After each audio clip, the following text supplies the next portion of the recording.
But before we get started, we want to give all glory, praise, and honor to Yahweh by Hashem, Yahweh Shai by Hashem Hakadash. Double honors to the elders and apostles of the Great Millstone. Shalom to the elect of Israel. So, we're here another Saturday, bringing out the word, chanting down Babylon, and we are getting closer and closer to the end. We can see all these plagues starting to boil up here in Babylon. We've got we have a new commander-in-chief as well. He is raising hell as he would do. He's using that pen like crazy. He's got demons on it, and he also has a new VP known as Elon Musk as well. And we're seeing all these things happening and coming down the pipe. And a big prophecy that is to come is that of Jacob's trouble. And the Israelites, the Negroes, Latinos, and Native Americans, as well as our scattered, are going to be persecuted. That persecution is going to come. And with that, they're going to be saying all these slanderous lies about us, mainly that we're big racist and that we're out to destroy this world, which we are via the word, but not physically right now. And they're going to put a lot of stuff on us, like what we are, what we say. But going into that racist bit, they're going to be calling us big racists and all this stuff. And so I want to clear that up within the scriptures. So we're going to go into the wheat and the tares, because the Lord is a nationalist, and that should be seen through the wheat and the tares. That it also shows you that not everyone can be saved. It's only for Israel. If not, then how do you have tares? And this says a lot. It's a great parable. And so we're going to go through it and go ahead and read it all the way through, Brother Show. Come, this is Matthew 13, start from the top. And it reads, "The day went Yahweh Shai out of the house and sat by the seaside, and great multitudes were gathered together unto him, so that he went into a ship and sat. The whole multitude stood on the shore. And he spake many things unto them in parables, saying, Behold, a sower went forth to sow. And then he sowed. Some seeds fell by the wayside, and the fowls came and devoured them up." Yep. So you got Yahushua speaking to a whole multitude there. And when he's speaking in parables. You got that word parable for us, because this word is written and everybody can actually read it. Everybody that has the ability to read can read this, but the understanding is only given to his elect. The mysteries of the kingdom are for his elect, and those are the only people that are going to actually truly understand these parables and truly understand the scriptures, which also shows its separation there, because not everyone is the same. Not everyone has the ability to achieve salvation, only the elect of Israel. But he gave these mysteries through parable form. And so you got that word parable? Yeah, this is the word parable in the blue letter. This is G 3850. It's parabole, and it's a placing of one thing by the side of another. Juxtaposition as of ships in battle. Or it can also be speaking metaphorically. It says a comparison of one thing with another, a likeness, a similitude, an example by which a doctrine or precept is illustrated. Yeah. And so if you don't have the foundation, the wisdom, knowledge, and understanding, you're not going to understand what's being juxtaposed, what is going one with the other, and what the meaning is behind these stories that are being told. via parables. They're also told in similes and metaphors, and it all comes out to a giant mystery. And this book has been sealed.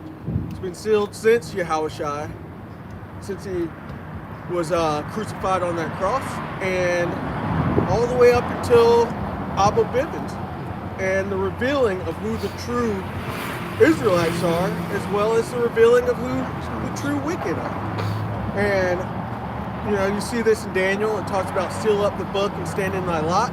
This has been sealed, but now these mysteries are being revealed, and they're being revealed to the elect of Israel.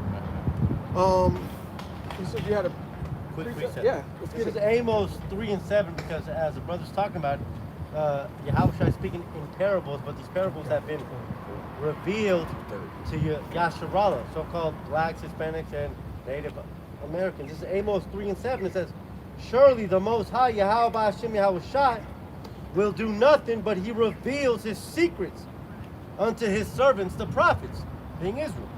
Yeah, Khan. Because every time the Lord is about to destroy a place, every time the Lord's about to destroy a place, he puts forth his prophets first, and they give the warning. Most of the time, they don't take heed to it, and that place gets destroyed. But the Lord, his words proceed before the destruction, and he reveals that to his servants, the prophets. Abba Bivens being one of those prophets that revealed the Lord's words. And that's, if you can receive it, is Elijah returning to have the hearts of the children go back to the Father and do the. But the prophets, that's who the Lord gives his mysteries to for understanding. So let's go into a prophecy. If you'll pick up at 24. God, it's Matthew chapter 13, going all the way down to verse 24. And it reads, another parable put he forth unto them, saying, the kingdom of heaven is likened unto a man which sowed good seed in his field. But while men slept, his enemy came, sowed tares among the wheat, and went his way. But when the blade was sprung up and brought forth fruit, then appeared the tares also. So the servants of the householder came and said unto him, Sir, didst not thou sow good seed in thy field? From whence then have it tares? He answered unto them, an enemy have done this. The servant said unto them, wilt thou then that we go and gather them up? Verse 29, and he said, nay, least while ye gather up the tares, ye root up also the wheat with them. Let both grow together until the harvest. And in the time of harvest, I will say unto the reapers, gather ye together first the tares, and bind them in bundles to burn them. But gather the wheat unto my barn. Yeah. So that is the parable of the wheat and the tares. And you can imagine this multitude's hearing this, and they're probably like, what is he talking about? Because most of them are just coming for food, drink, and entertainment. They're coming for something to do. That's heavy. And so the Lord,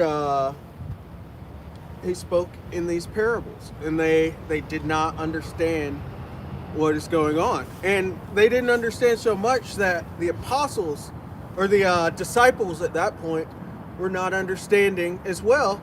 And so they asked Yahushua to break this down for them. And so if you would skip down to where Yahushua is breaking it down, I think it comes up at around 50 or something. You can find it.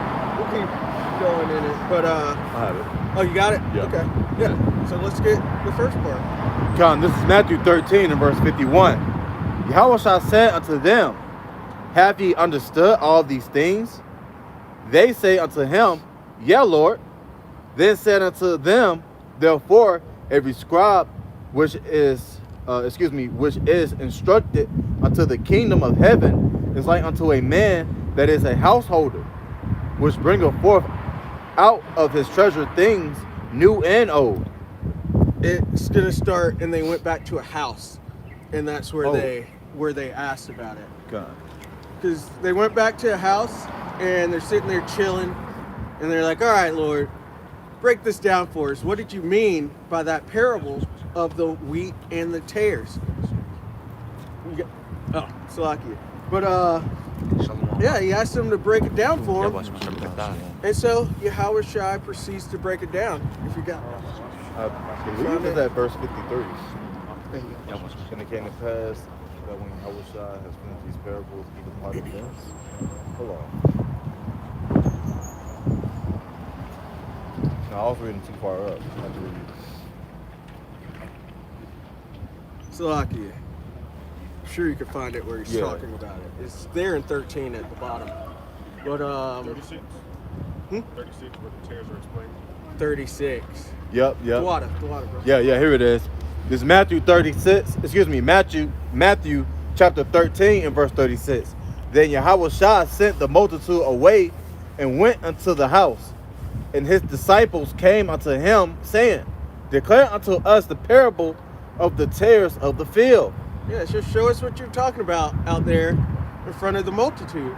Because you skip back up to, I believe it's 11, and it says these mysteries are for his servants.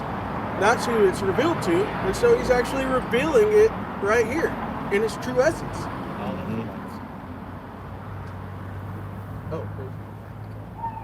Continue on, verse 37. He answered and said unto them, "He that soweth the good seed is the son of man. The field is the world. The good seed are the children of the kingdom, but the tares are the children of the wicked one." So it's the good seed, it's the Son of Man, Yahushua. He's giving us these living waters, these mustard seeds of faith, and they're flourishing where he allows it to. And then you've got the wicked. Will you read that again? Just Okay, Khan. Salakia. I think it was at verse 37, starting at verse 37. Matthew 13 and 37. He answered and said unto them, "He that soweth the good seed is the Son of Man." Yahushua. Verse 38. The field is the world. The good seed are the children of the kingdom. Yeah, the good seed being the children of the kingdom, being the Israelites. Right here, the Negroes, Latinos, and Native Americans. And we're under curses, so we've been scattered, so we're going to come back looking like all of the other nations as well. But that's the good seed. The good seed line, too. You can think of it in that way, because this is about nationalities. This is about who you come from through your father's lineage. You could go to Numbers 1 and 18 and get that as well, because that shows that biblically lineage is traced through the male, not through the female, not through a Jewish womb, as this world would have you believe. It's through the man. And you got that word seed anymore? But it even lets you know that seed comes from a man. Even the word husband comes from husbandman, which is a seed sower, which is a planter. And men have seed. The men carry the seed. Women don't carry seed. They're referred to as the land. And so that seed would go into the land, man to woman, and then grow up a plant, which is an Israelite in this case, because we're talking about the good seed. I got that word seed for you. Bring it out.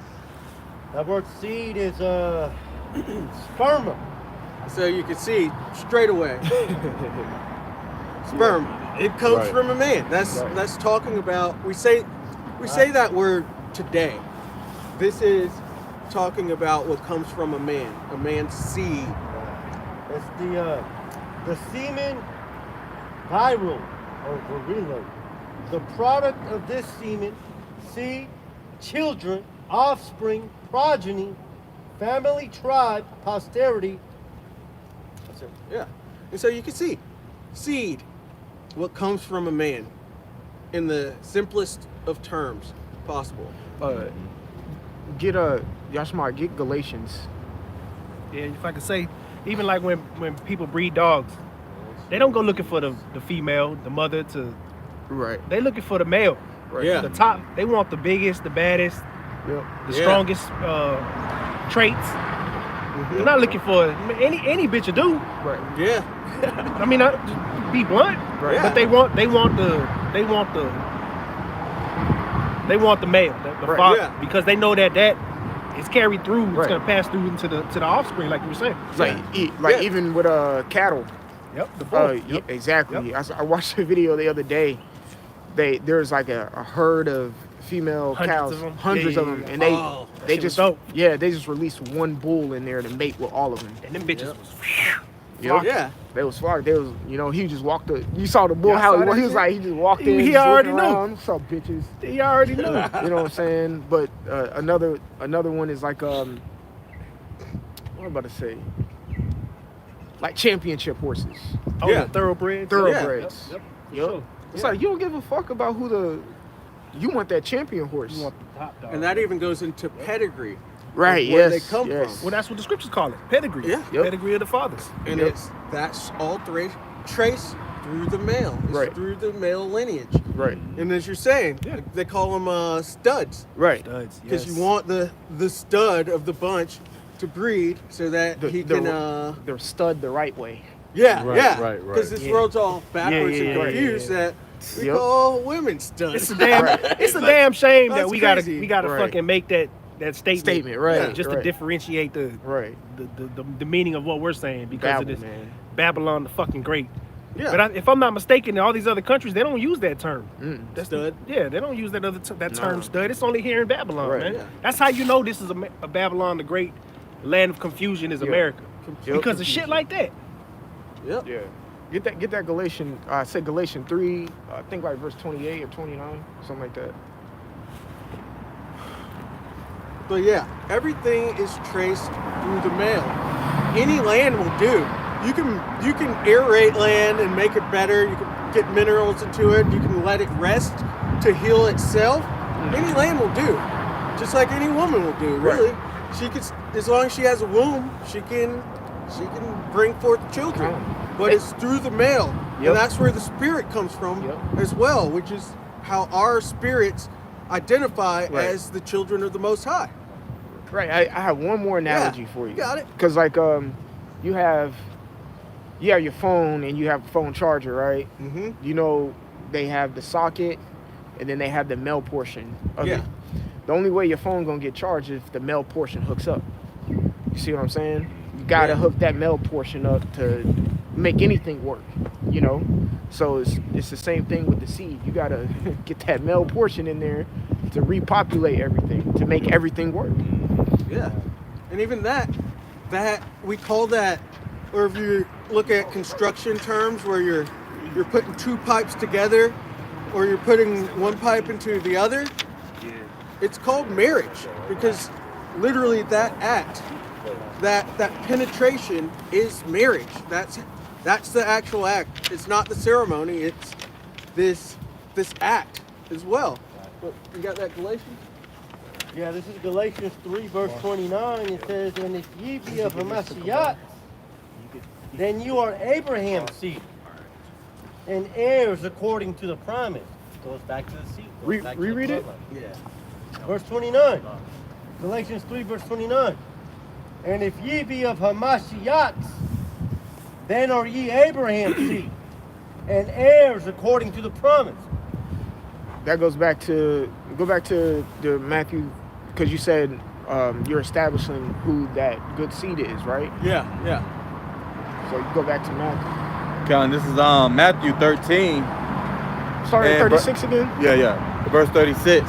And it reads, Then Yahushua sent the multitude away and went into the house, and his disciples came unto him, saying, Declare unto us the parable of the tares of the field. That right there goes to show that the Lord ain't dealing with everybody. Yeah. Yeah. Because he waited to the autumn. How many people was it? 1,000, maybe more. Yeah. The Lord whole ain't- multitude. Yeah, the Lord Yeah. ain't dealing with a whole bunch of. That's how you know them purple boys. They ain't got it, because all they care about is just having a number of people. Yeah. No. It ain't about teaching the truth, man. And that's how you know. And you know what? I was watching Apostle on the way down, man. That's how you know the Lord is really sifting Israel right now, based off of Doctrine. doctrine. Mm-hmm. Yeah. Because a lot of these guys are being exposed for being full of shit, man. Yeah. They're having Christians confounded. That's Bro. crazy.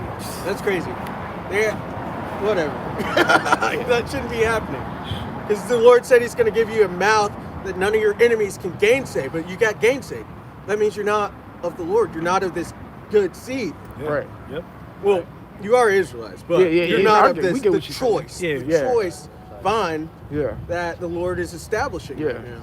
Yeah, like the apostle say, a lot of these guys are showing that they not part of the elect. Right. Yeah. And it's going to be revealed.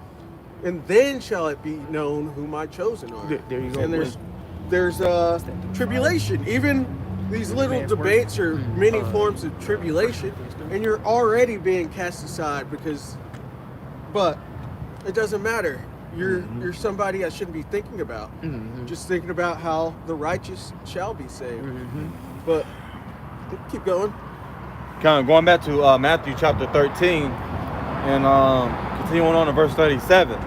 He answered and said unto them, He that soweth the good seed is the Son of Man. Verse 38. The field is the world.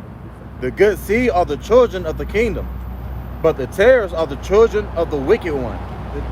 The tares are the children of the wicked one. Yep. Who is that wicked one? Go all the way back to Genesis, Yep.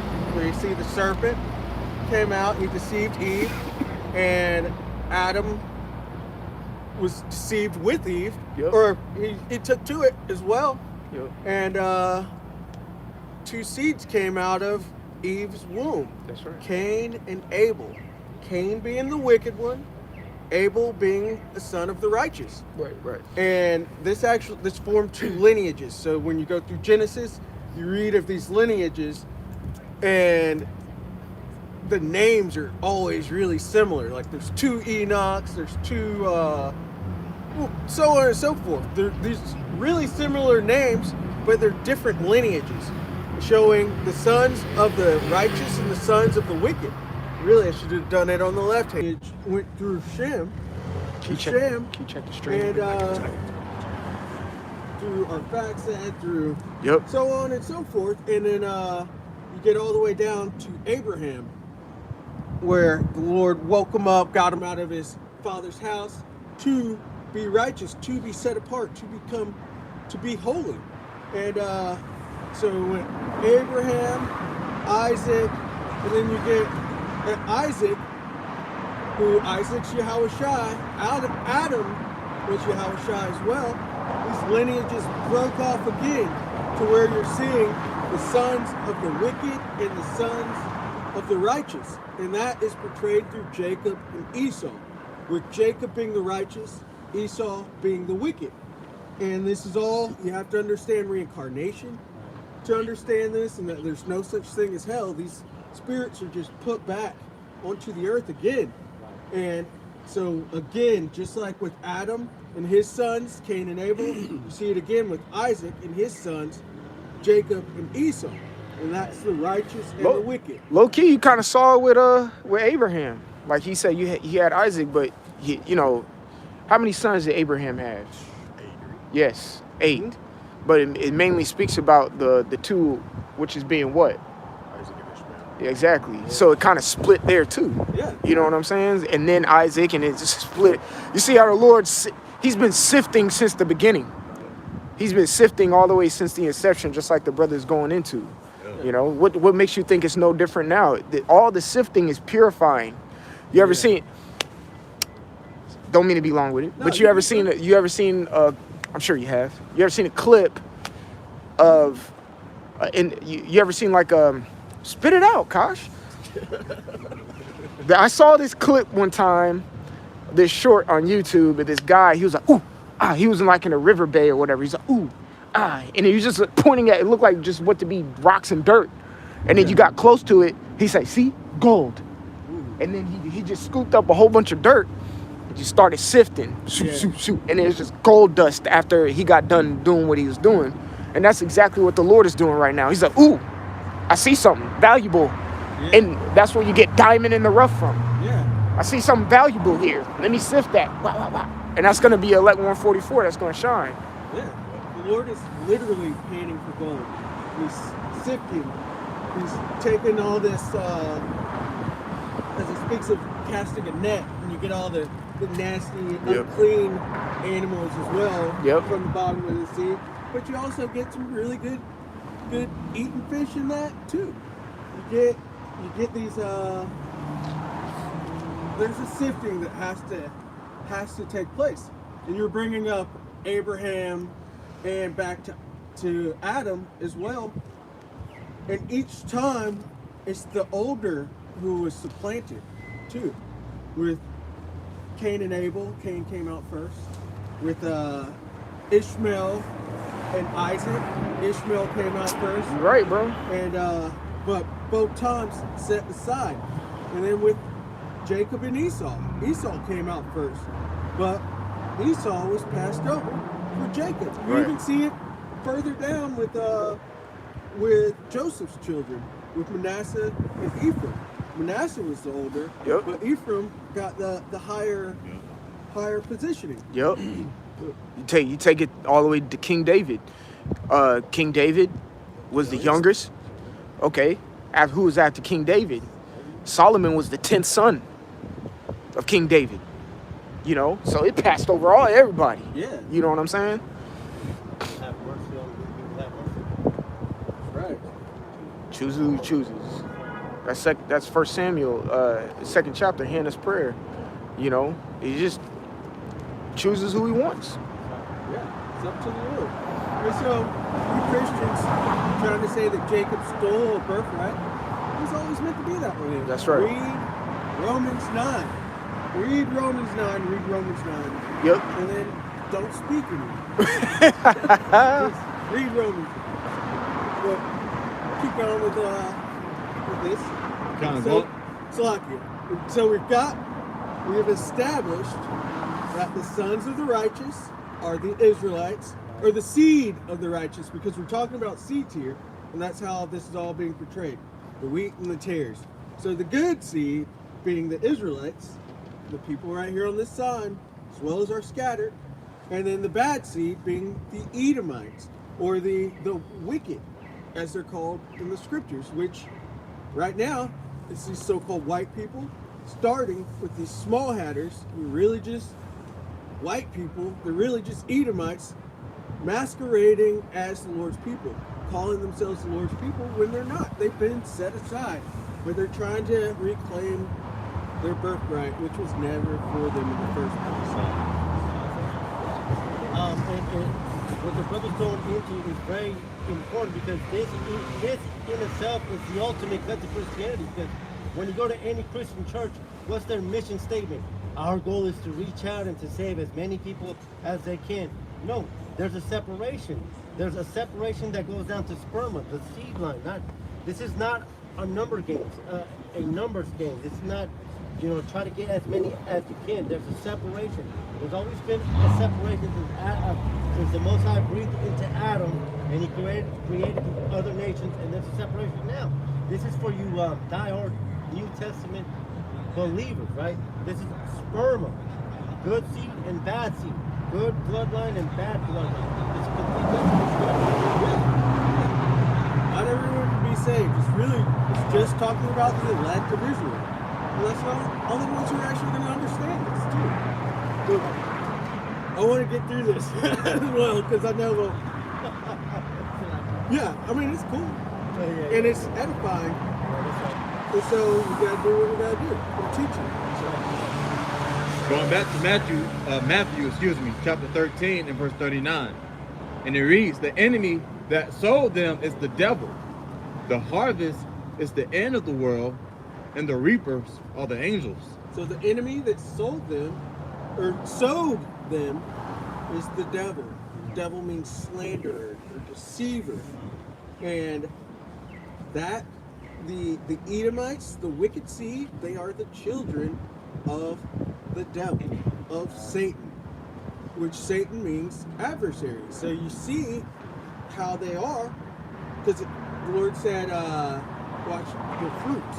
You see the fruits, the fruit of them. And so what do we see? We see the people that go against the scriptures in every single way. But their words are smoother than butter. So it's been able to, it's marinated in everyone's hearts and their minds on what the scriptures are. But it's everything opposite. For example, we're going into wheat and the tares. This shows that only the good seed can be saved, but they say everyone could be saved. That's adverse to the scriptures. It's not saying that. It can't happen. God, hold it real quick. Also, they say the laws are done away with. What is that? That means you have no standard, which shows that you're adverse to the scriptures. You're adverse to the Lord's ways. But showing this is the devil we're dealing with. This is the wicked one. And we're coming into a time of righteousness, so how is wickedness going to stand? It's going to be burned up, and it speaks up later. But so you got a precept? Yeah, I got a quick precept to go into the slander. It's very simple to deduce who the slander is. This is Revelation 13, verse 6. It says, "And he opened his mouth in blasphemy against the Most High, to blaspheme his name and his tabernacle, and them that dwell in heaven." Yeah, and he's definitely done this. He came out doing this. So he came out during the Renaissance, which means rebirth. When the Edomites' power was rebirthed onto this earth, they covered all the faces of the judges. They put out white Jesus, which is just Cesare Borgia. They covered over the angels in many ways, because sometimes you'll see the angels as little naked babies. That's blasphemy. Sometimes they show the angels as aliens. That's blasphemy. And they tell you the chariots of the Lord are UFOs, unidentified, when they fully know what they are and what they're coming back to do. That's why they have a space force that's put out. And they cover the name of the Lord, which is the only name that you could be saved by. They've covered up the name of Yahushua, and they replaced it with that J word, with Jesus, because it sounds more Greek, it sounds more white, and they've blasphemed the name of the Lord. They tell everybody his name is God, when his name is Yahweh, when he's the Most High, and so on and so forth. They've done all of this. Can we grab Malachi 1 and 4? 1 and verse 4? Malachi 1 and 4, this is whereas Edom says, "We are impoverished." Edom being the so-called white man, including the small hatters. That is who Edom is. "But we will return and build the desolate places." So the Edomites have risen up and fallen and risen up again. They came out of the caves of Mount Seir, which they stole from the Horites, and started to flourish all the way up until they took over Greece through Alexander the Great, which they got from the Japhetic people, Darius of the Medes and Persians. And so that's where you get them trying to pretend like they're Japhets from. But that's where they first got their big start in the Greek Empire. And then this grew into the Greco-Roman Empire, because they took over Rome as well. And then they fell from there when Rome fell. Just giving me a In Malachi 1 and verse 4. But so they said they were impoverished, but would return to build the desolate places. So they fell after Rome fell, and then the Renaissance, they started to come back out, and they started to build from there, and they've built up. This is their building right here, which is the NATO and the EU, this last beast that has to be put down, and their headquarters being Babylon the Great. So that's what's been built up. But the Lord prophesied that it's going to be thrown down. So, This is Malachi 1 and 4. Whereas Edom saith, "We are impoverished, but we will return and build the desolate places, thus saith the Lord of hosts, they shall build, but I will throw down. So they built up America, they built up their power structure throughout the earth. And the Lord's going to throw it down. It's going to first start falling through the word, through this truth coming out, because they've built this place up on lies. And so the truth coming out, it destroys all those lies, which is actually destroying the foundation of this place, and it can't stand. And then eventually, the nukes are going to rain on this place, as well as the chariots of the Most High, and the fire from that is going to be burnt up. There's not going to be anything standing. And so that's what we're getting into with the wheat and the tares as well. Continue reading with that. Kind of going back to Matthew chapter 13, and I believe we're at around verse 39. 39. Yeah, verse 39. And it reads, the enemy that sowed them is the devil. The harvest is the end of the world, and the reapers are the angels. Verse 40, as therefore the tares are gathered and burned in the fire, so shall... I'm using my phone. But the I haven't paid on my phone yet. Go back to 39. The harvest and the angels, the reapers. Okay, going back to Matthew chapter 13 and verse 39. The enemy that sowed them is the devil. The harvest is the end of the world. The harvest is the end of the world, and that's what we're coming into. And that's where everything's going to be revealed, because the books have been opened. And so we're seeing the revealing of the truth. We're seeing the revealing of the sons of perdition, which are the Edomites, which are so-called white people, so-called small hatters. And we're seeing the revealing of the sons of the righteous as well. And ultimately, because we've been all mixed up, everyone's been all mixed up, because we've got these tares that have grown up, and they look like the people on this side. You could go back and you think of the conquistadors that came over, and of course they went through seizing the land, which I'm talking about the women, and their seed grew up, and their seed grew up to be brown skinned, to be melanated, and look like the Latinos and the Native Americans. You could think of all the slave masters that put seed into the Southern Kingdom's women, and they came out melanated and looking like so-called Negroes, but they all go back to the sons of the wicked, because everything goes through the male, through the seed, through the sperm, They don't do nothing. and It's just a vice versa. On the other side, you have Israelites that their father put their seed into a heathen woman, and so they come out looking like that heathen woman. They might come out looking like a Moabite, like a so-called Chinese, Asian looking, or they might have put their seed into an Edomite, and so this righteous seed comes out looking like the wicked. And the further you go down, the more generations they get, it gets more and more like that. And so there's talk about us being racist, but it's like, no, I'm gonna send somebody up there. Israelites look like all of the nations, like the speckled bird. We are going to come back looking like all. He'll be over there in a minute. It's not a racial thing; it's a nationality thing. And you even go into race. Race is just created because it's all about colors. Which that's crazy. You got white people who aren't white. You can't hold up a white piece of paper next to them and call them white. That's crazy. Yeah, this is black. So, But you're not a black man. That's why those bywords and proverbs are so heavy upon our people. Yeah. And Esau knows that. You know, the scripture says that he's wiser than Daniel. So through his wordplay, he knows how to put the colors into format. That's why. Keep going. Oh yeah, I see. See? Exactly why I sent the brother up there. But with this color thing, that's all complete and total lies.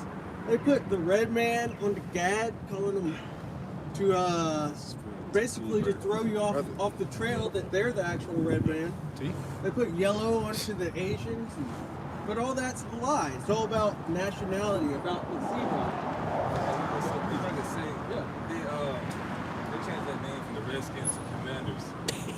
But there's a petition now. Change it back. Change the name back. And guess who signed the petition? Gadites. Yeah. Because they probably getting paid off of that. Yeah. Probably getting a little percentage. A little casino or something. Yeah, going back Yeah. to the Hey, Tears. you go back to the Tears. The That's ones Tear who activity. run the casinos. Those are the Tears. Yeah. Those are the sons of conquistadors, the sons of the so-called colonizers, or the colonizers that came in. And that's why they're at the top currently, because this earth is given into the hands of the wicked. So they're set up top. They've got the fatness of the earth. While you have the real Gadites, the real natives at the bottom, living on these reservations with no plumbing, being alcoholics and stuff. That's how you have this. Yeah, them niggas drinking mouthwash and shit. Yeah, real alcohol. Firework. Putting all of them.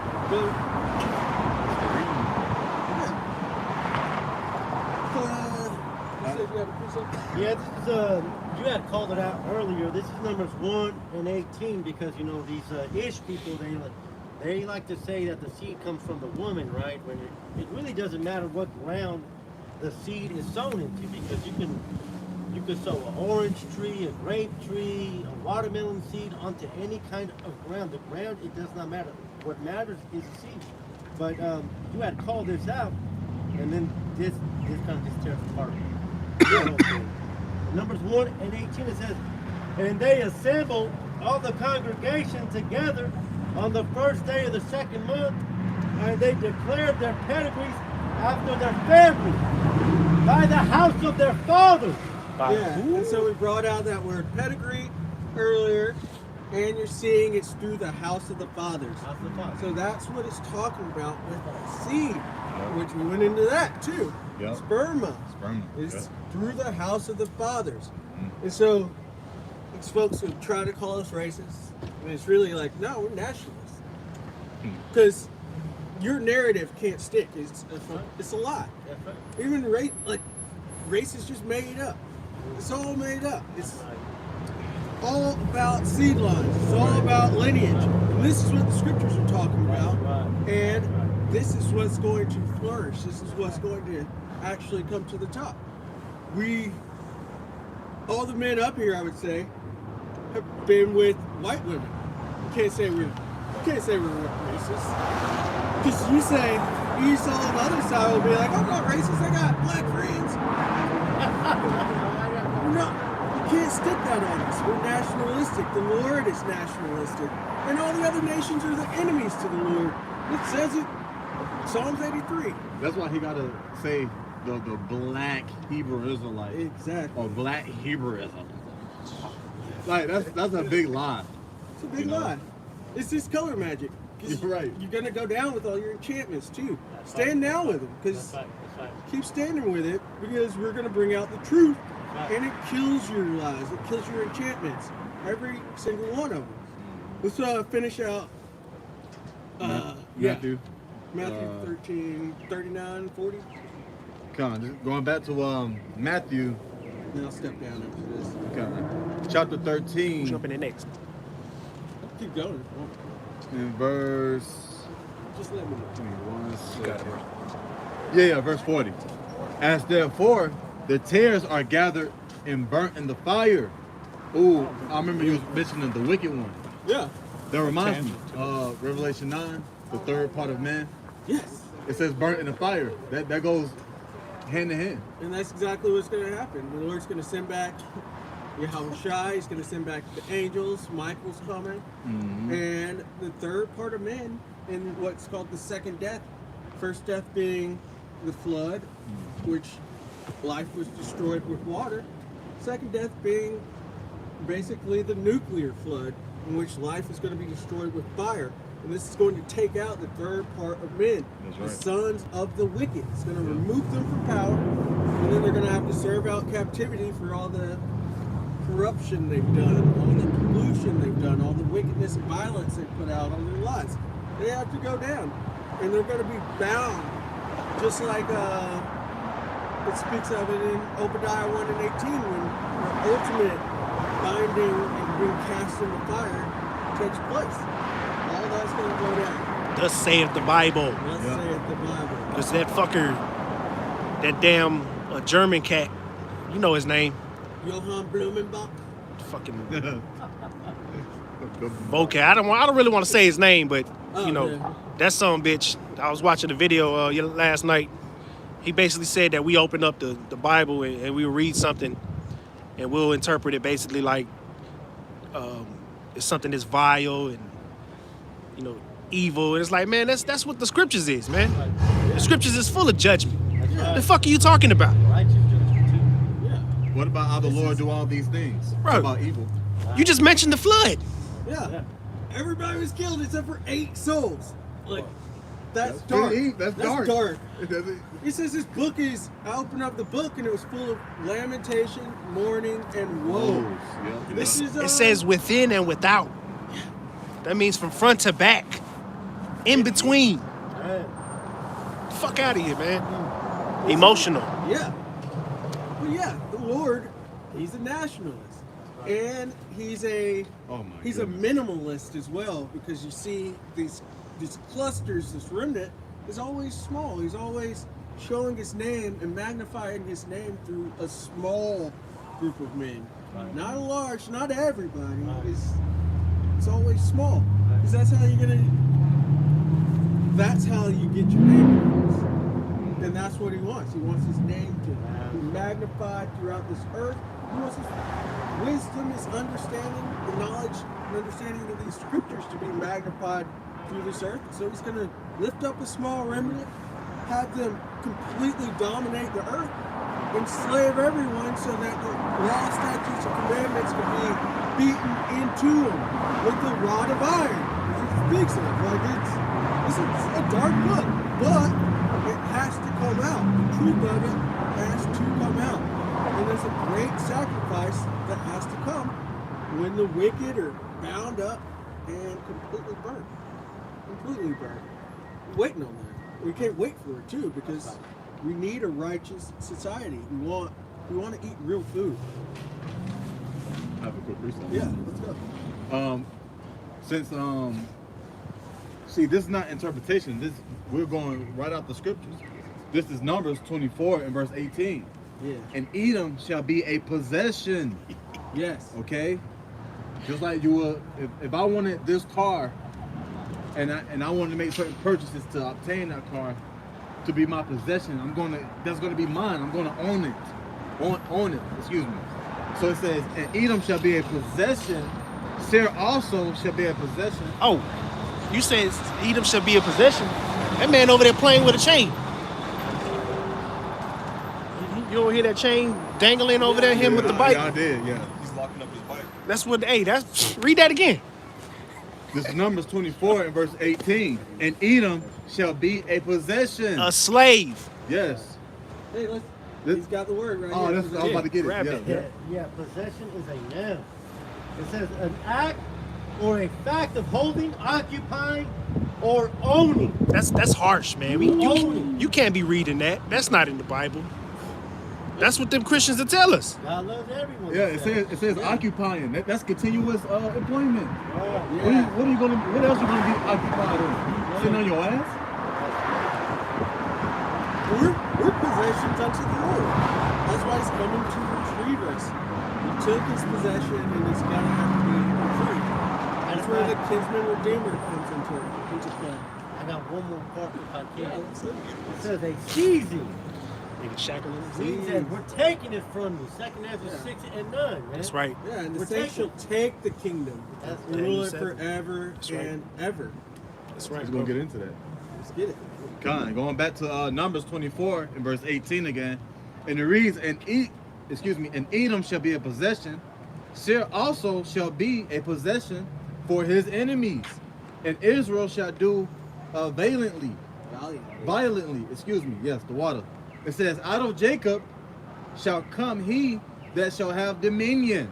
Yeah. Out of Jacob, not out of the whole world. Yeah. And I love that chapter, Numbers 24, because it's really telling you the prophecies. Really in an easy, concise way to break down the prophecies. And it's straightforward. Right. Edom shall be a possession. seer their land. It tells you this in Obadiah 1:18, maybe 1:19, that Judah is going to possess that land of Edom, Mount Seir, because they're not going to need it anymore, because they're going to be a possession, and then they're going to be done away with.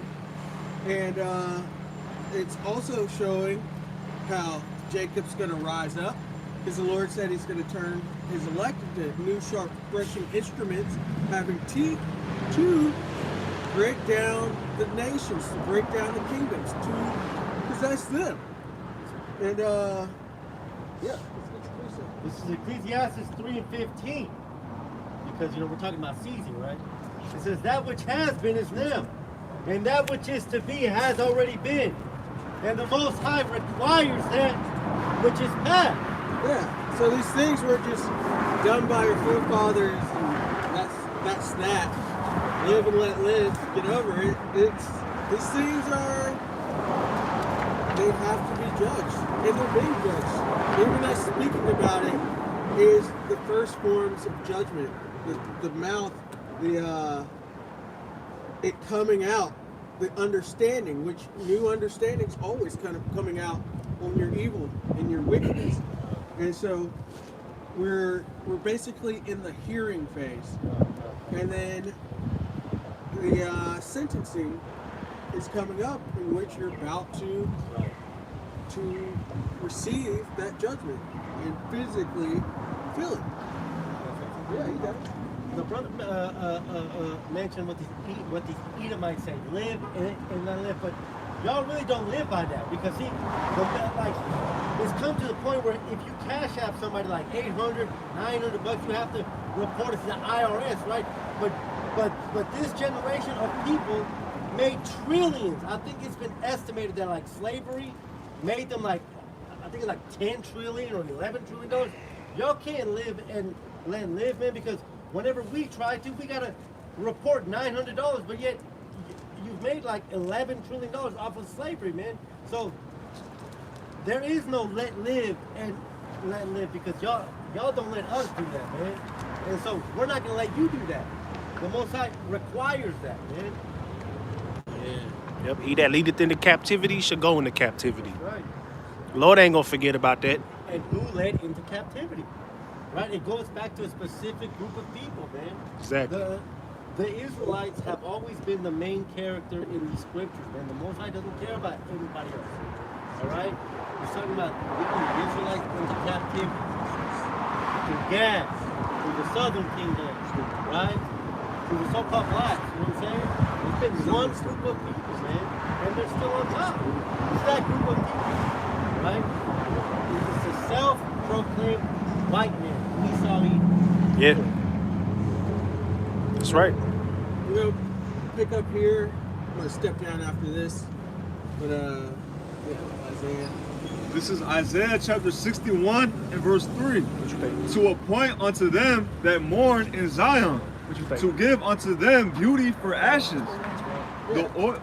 So the Lord's going to pick up the Israelites. He's going to pick up the downtrodden. He's going to pick up that good seed. This also shows that separation between the wheat and the tares. It's getting that, gathering that good seed. Right, that's right. It says, the oil of joy for mourning, the garment of praise for the spirit of heaviness. Yeah, we've been under the curses, the Deuteronomy curses of chapter 28, the Mosaic curses, and the Lord is about to, he's taking them off of us and putting them onto our enemies, starting with the Edomites. And these other nations are getting these curses as well. They're going to get a very good portion of it. Continuing on, it says, that they might be called trees of righteousness, the planting of Yahweh Bahashem Yahweh Shai, that he may be glorified. Yeah. And so planting, we're talking about the wheats and the tares, and the Israelites will be planted. None shall make them afraid. That's another way you can see that these people in the land are not people of the Lord, because people are making them afraid. They're being attacked. There's still war. They can't live in peace. But the Lord's going to plant the Israelites some good soil, good ground, and the growth will happen from it. And so, that was edifying. We'll go ahead and step down. Yeah, I jump in. So we're just gonna go with I quoted Revelation 13 was he that leadeth into captivity. Yeah. I get that. Because hey man, judgment is coming, man. Just like as we witness our own people being judged on a daily basis, we're gonna witness Esau going into slavery. Mm-hmm. Right, and these other nations, but mainly this devil, right, which the brother was going into who Esau was, right, Job 9 and 24, right, the whitewashing, the iconoclasm that I got, you know, he changes the faces of the judges thereof, where and who is it? Like we said, you go through the process of elimination of what this man has done to these people on this side, because what he's done to these other nations, who gives a fuck? Because like the brother said, this is all about Israel, man. This ain't about Elam, even though they're part of the judgment that's coming. Dirty ass fucking roaches. This is Revelation 13 and 9. If any man have an ear, let him hear. If any man have an ear, let him hear, man. Right, the Lord got to open up our spirit to this, man. You read this to a Christian, and they still, it just won't connect. Because the Lord ain't dealing with them, man. Mm-hmm. The Lord ain't dealing with a lot of these people out here. But like I said, you can tell through the doctrine that the Lord is starting to make a difference between the righteous and the unrighteous, man. The sheep and the goats.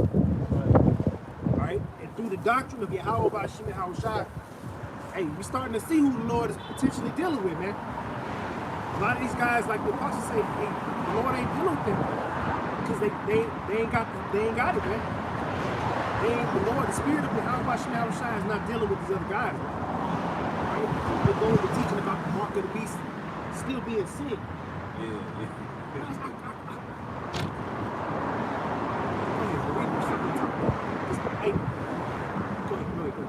Revelation 13 and 9.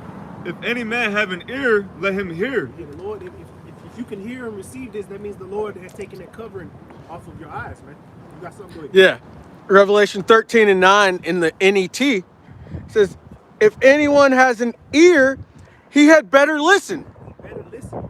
Listen to the words of Yahweh Bashim Yahushua, man. Listen to what the scriptures say.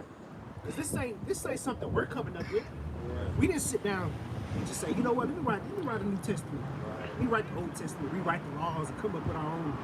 No, this is already written, man. These words was already on paper thousands of years ago, man.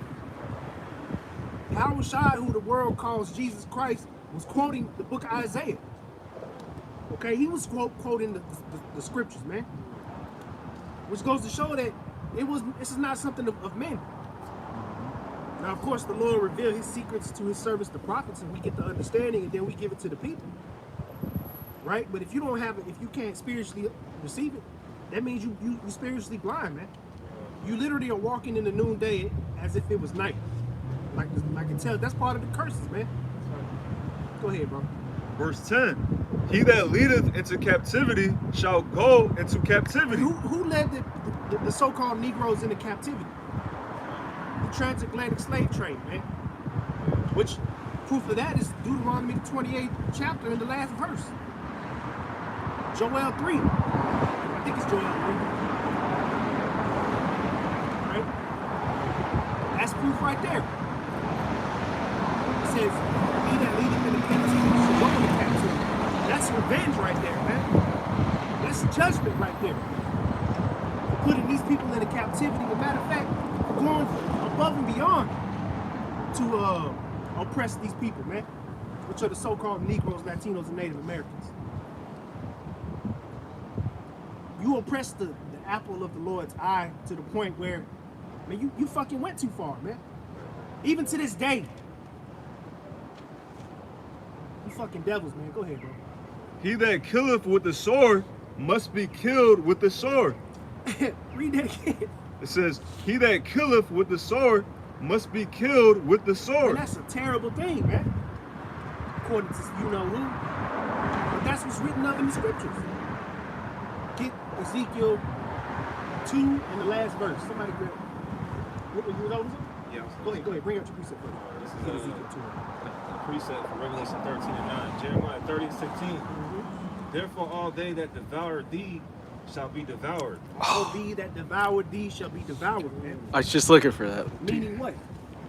It's basically the same thing we just read in Revelation, man. All right, it's judgment to the house of Edom, man. The Lord dedicated one book. I think it's 21 verses, especially for Esau. You can pass. Thank you. You good. All right, a special book for the so-called white man. All right, the devil, the deceiver, the slanderer, the blasphemer, the wicked.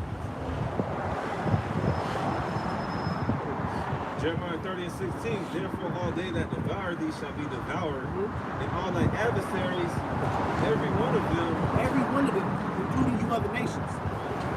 All right, but starting with the house of Esau, man. Just like how Esau's getting ready to come down with his great wrath, with his draconian law. But guess what? The Lord is about to come down with wrath as well, man. That's why the scriptures say there's gonna be like a fight in heaven. Where Esau's gonna try to battle the Lord, but he's gonna get his ass kicked. And then he's going into slavery. That's what's written of in the scriptures, man. That's what we're reading about. Judgment for you other nations, judgment for the 2/3, and judgment especially for Esau, man. And the Lord is going to save his elect.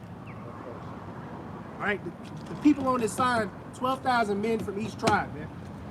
That's who the Lord is only dealing with. He ain't dealing with nobody else. And you can tell through the doctrine, man.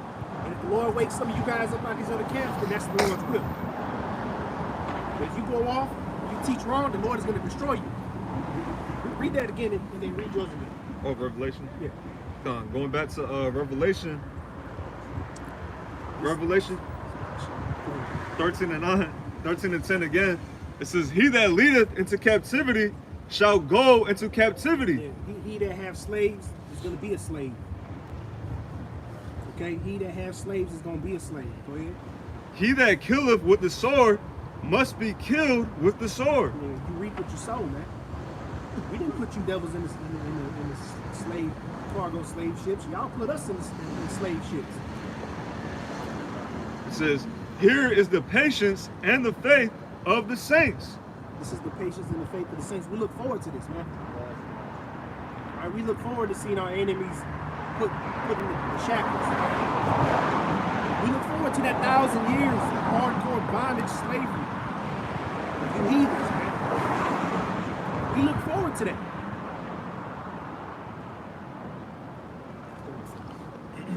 Jeremiah 30 and 16. Therefore all they that devour thee shall be devoured, and all thy adversaries, every one of them shall go into captivity, excuse me. And they that spoil thee shall be a spoil, and all that prey upon thee will I give for a prey. Hey, so that's all these nations going to captivity because they not only oppress the so-called Negroes, West Indians, and Haitians. You know, when Christopher Colon funky ass came over, all right, to the island which is known as Puerto Rico, he wreaked havoc on the Taino people. And when he came back from his first voyage, he bought 500 slaves. The same thing with the transatlantic slave trade. They were throwing dead bodies over the ocean. The people the jakes that didn't survive. Okay, so you know he oppressed both tribes, man. When you go into certain atrocities that Esau did today, you know, going back to Ephraim, the so-called Puerto Ricans, he did a bunch of nefarious experiments on the women. Yep. Birth control. Before birth control pills and contraceptives were acceptable here, he did that trial run on the women from the tribe of Ephraim, man, down there in Puerto Rico, man. So you know, you gotta dig deep into the history of this devil, man. And then you'll wonder why the Lord put us the spirit on us to prophesy, and we can't wait for these devils and these other nations to go into slavery, man. That's right. I'm going to read your verse in the NLT. Jeremiah 30, verse 16. It says, but all who devour you will be devoured, and all your enemies will be sent into exile, which really just going to be destroyed. Yeah. Put in slavery. It says, all all who plunder you will be plundered. All who attack you will be attacked. And the Lord ain't playing with you people, man. That's the precept of the regulars. Okay. Yeah, this is just a quick precept because what the captain is saying through the Spirit is very simple for us to understand. He that leadeth into captivity. But that very last sentence also points you to another precept. It says, here is the patience of the saints. Well, who are the saints? Psalm 148, verse 14. He also exalts the horn of his people, the praise of all of his saints, even of the children of Israel. It's Israelites that are waiting for this. Who are the Israelites? So-called blacks, natives, and Hispanics. If you can't get that, who's been the one that's been taking it into captivity, then maybe you can get who the saints are. It's the Israelites, man. According to these assholes, we done away with it. Yeah, that's what supersessionism is. All right, replacement theology. They replace Israelites. Now they're saying all the Christians in the church. Yeah. That's not the Bible. And you got those Mormons, the Church of Jesus Christ and Latter-day Saints. They think they're all the saints. It's like, no, you're just liars. Just liars. Deceivers, man. This book of Obadiah 1 and 15, just reiterating this point of judgment coming full circle. It says, for the day of the Lord, Yahweh, is near upon all the heathen. Who? The heathen. The other nations. Those that are outside the temple. Those that can't. The Lord ain't dealing with. Right? Because the Lord ain't give you no standard to live by. Because the law, statutes, and commandments was only given to Israel. All right, so the Lord ain't dealing with you heathens. That's one way to tell who the Lord is dealing with. Okay? For the day of the Lord is near upon all the heathen, as thou hast done, it shall be done unto thee. Every nation has had a part. Every nation has played a part in the enslavement of the Israelites. So guess what? It's gonna come back to y'all, man. All right, read it again. Yeah. For the day of the Lord is near upon all the heathen. As thou hast done, it shall be done unto thee. Thy reward shall return upon thine own head. Yeah.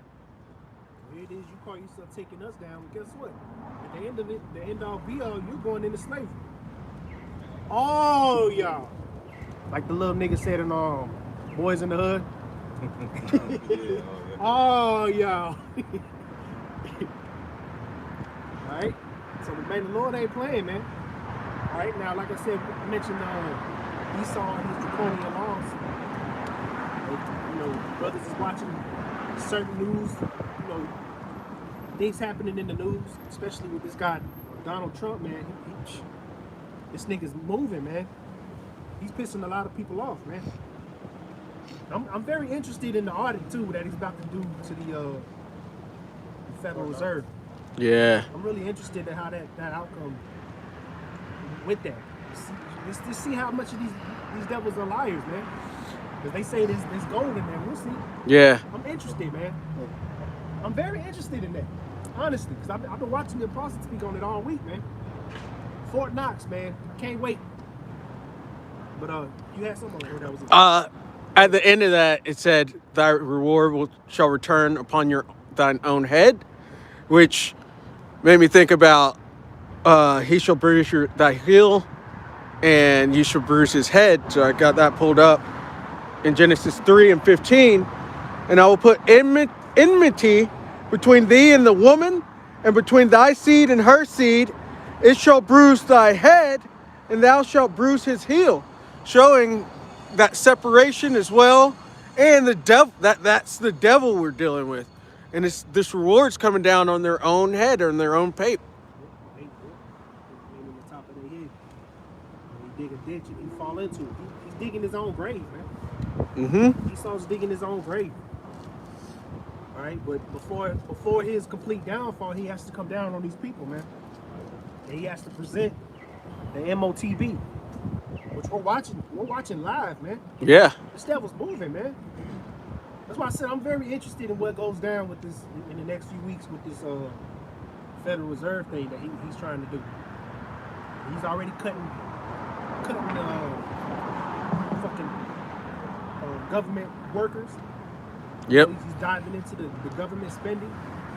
It's pissing a lot of people off, man. Even the dummies that voted for him. The so-called Cubans. You keep going back and forth to Cuba. It's like, nah, man. You came over here to see freedom. You can't be going back and forth, homeboy. And you Cubans should be ashamed of yourself because you act like you're white and you getting a Spanish nigga moment, man. Yeah. Yep. The Lord is exposing everybody, man. Now's the time to choose your side, man. You either gonna be with your daddy, the devil, or you gonna repent and get back to Yahweh Shema Shah. Or else judgment's coming, man. Well, these laws are gonna get. I spoke on that last time I was up here. They're gonna get harder, man. I don't know. It's looking like it's getting there, man. You got something else? Yeah, you just mentioned all these people getting fired, so I looked up the number, and it's from abcnews.com, and it says, here are all the federal agencies where workers are being fired. In the weeks since President Donald Trump has assumed office, more than 200,000 federal workers at more than a dozen agencies have had their roles eliminated. How many? 200,000. And this was 2 days ago, so it goes up. Hey, man. He doing that to his own people, man. Imagine what he's gonna do to us. The evil, wicked one. You got something? Yeah, I got something. Go ahead, bro. This is Psalms 35, because you said Esau was digging his own pit. This is Psalms 35:4. It says, let them be confounded and put to shame that seek after my soul. Let them be turned back and brought to confusion that devise my hurt. Because they plotting against Israel, man. Right? They plotting against the children of Israel. They want us dead, man. They want blood. Esau wants blood on this side, man. Mm-hmm. These people think Esau give you a $5,000 stimmy. They gonna forget all about this devil being the devil, man. But then, Gift destroys the heart. Yeah, gift destroys the heart. But then you look at the cost of inflation and things going up. Then that money's gonna be shrinking soon. And that money might last you a month and a half, Right. if that. Right. Yeah. Right. You know, Jake, they gonna go out and go get a moissanite chain. Okay.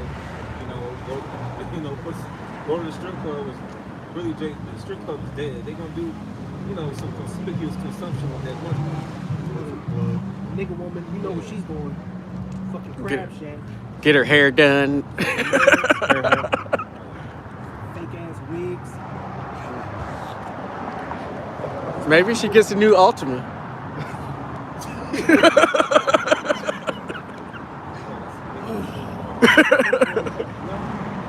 fucking Ultima on the way. You know it's a black woman behind that motherfucker, man.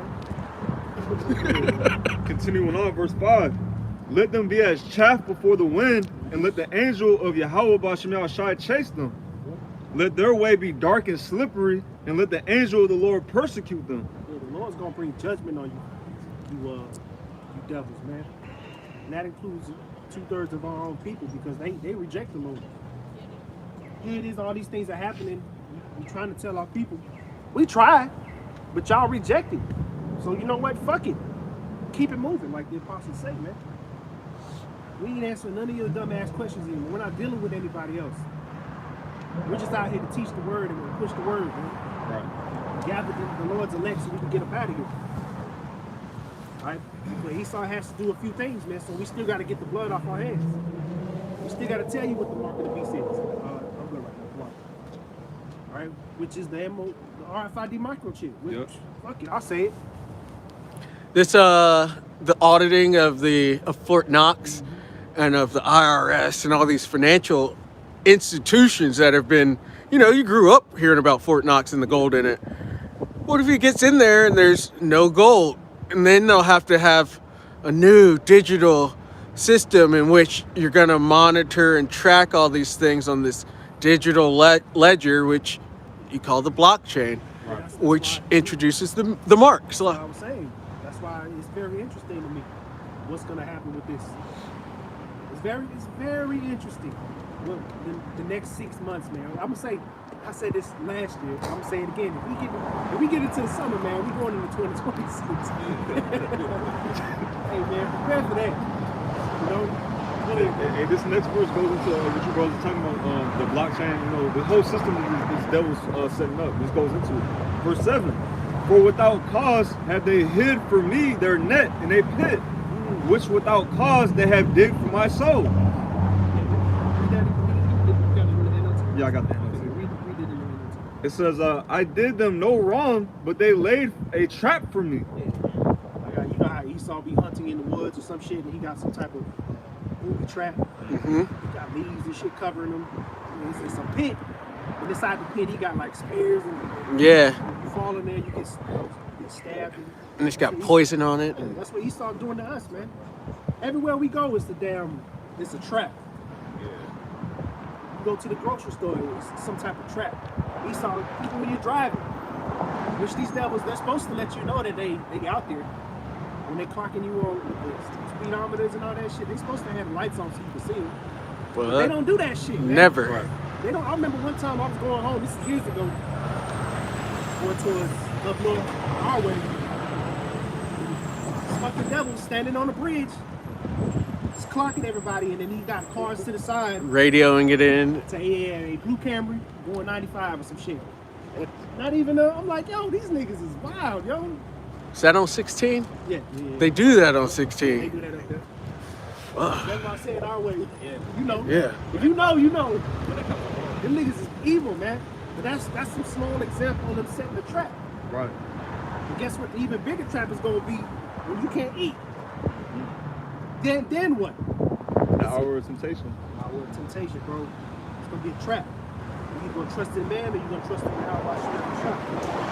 The majority of our people, they gonna run to that. They're gonna line up for that. Easily. For one, they ain't got no faith. Two, these other Israelite camps that they're listening to ain't teaching them about it. They're telling them that it's sin or embargo or whatever the fuck else they want to say. They're telling them things that doesn't make sense. Go ahead. Read it again. Shit. NLT. Oh. Matter of fact, did you finish? No, I didn't finish Okay, that. go ahead. Back in the NLT, it says, I did them no wrong, but they laid a trap for me. Yep. I did them no wrong, but they dug a pit to catch me. Yep. That's Esau, man. That's his nature. To be a scoundrel. To be the real nigga on the earth, man. They call us niggas and shit. When you really the real nigga, man. He created that shit. Fucking white nigga. Some OG nigga. Right. The progenitor. Cave nigga. And then has the audacity to call himself white, which Right. white goes into purity. He's pure. Like, man, get the fuck out of here, man. Right. And I'm just saying, man, I hated white people since I couldn't remember, man. I always hated you white people. Then I find out y'all in the devil of the Bible. Oh, Icing on top of the cake. I was like, yo, man, I knew it then. You know? I can't scoot up That's any Habakkuk further. that he made run that reading thing. It's like, he's like, oh shit, he's the devil. I'm gonna run with that. Bro, when I found out, white man, what? He's the what? Oh, hell. I'm telling you, man, it made sense, just like it made sense when I heard about the mark of the beast being RFID micro. Right. You know what I'm saying? It all Just made look. sense. Yeah. It's just Damn. I'll read it again. Verse 7 again in KJV, it says, for without cause have they hid from me their net in a pit, which without cause they have digged for my soul. Let destruction come upon him at unawares. Yeah, destruction is gonna fall upon you. And the funny thing is you're gonna create your own destruction. Yeah. You're gonna destroy yourself. It goes man. into that. The pride of thy own heart had deceived thee. Yep. You're setting us up to be destroyed when you're gonna destroy your fucking self. Right. Yep. The Lord is only allowing you to do so much before he snatches that rug right from under you, man. Just when you think you got, oh yeah, you know what, I'm gonna get all them seed up. Nope. Your ass, then is when your kingdom is destroyed and you're going into slavery. Yep. And that's really the simple of the scriptures, man. You even see his traps falling on him now with like feminism and stuff. This is a great divide and conquer strategy they put out. But you're seeing Edomites suffer from this worse. They're the ones that are MGTOW, primarily. They're the ones that are always complaining about their woman cheating on them, which Right. they don't punish adultery either. So you've got this mass problem with families not being formed, and then it goes into their population being basically nothing, and they're trying to get it back up, their numbers back up, but they can't because Too late, man. yeah, you let Pandora's box open. I mean, the women like the Negro man. And it's Yeah. crazy, too. Sorry, Esau. You're a three-time loser now. Mhm. You let them brothers get Yeah. Fuck, Esau. It says his widow shall not weep too. Them women are proud to walk into the family reunion with a stud. Right. Yeah. Hey, what was that movie? Get out. Get Out. Oh, okay. Yeah. The other Edomite woman was shooting it. She was asking about the sex part. Yeah. I was like, man, see, that's Esau right there, man. They know what it is. Read that again and we'll go after that. Finishing it out, it says, and let his net that he hath hid catch himself. Into that very destruction let him fall. He'll destroy himself, man. Alright, but before we get to him destroying himself, we gotta go through the implementation of this man's mark. Alright, which is the mark of a man, which is the micro C-hip, a physical, actual device that he's gonna try to put in the people. Well, he's not gonna try, he is. I'll hold that for you. Go ahead. Yeah, hold that. Yeah, it's real quick. This is Proverbs 26 and 27. Whoso diggeth a pit shall fall therein, and he that rolleth a stone, it will return upon him. Yeah, and if I may say too, brother had mentioned Esau. It's all coming back on him with feminism and all that, man. Look at the military. Look what he allowed into his military. Yeah. Which now all the other nations are looking at this, you know, the United States military as a bunch of FAGs, man. Mm-hmm. That's what's, What now it he's, is. Yeah. now he's trying to ban them. Right. He's trying to clean it back up. It's like it's too late, man. Too late. That's like when you go to court and a statement is made, but then they be like, I object, Your Honor. They say something, he say, hey, disregard that the statement that he said, but it's too late. It's too late. Yeah. It's already in the minds of the jury. Yep. Yeah. They already heard it, and they do that purposely in the court. Yeah. You know? But it's already too. They say, look at these flamers all in the military. Right. Meanwhile, we watch them the videos of the Russians out there training and even with Putin and them, doing that Putin versus Donald Trump thing. Bro, I mean, his ass. you even look at It's a black belt. You even look at like you know, me and this brother behind the camera. We watched a video on Russia and China doing Oh yeah. co-op, whatever. There wasn't a woman, not even a woman in sight in their military. See?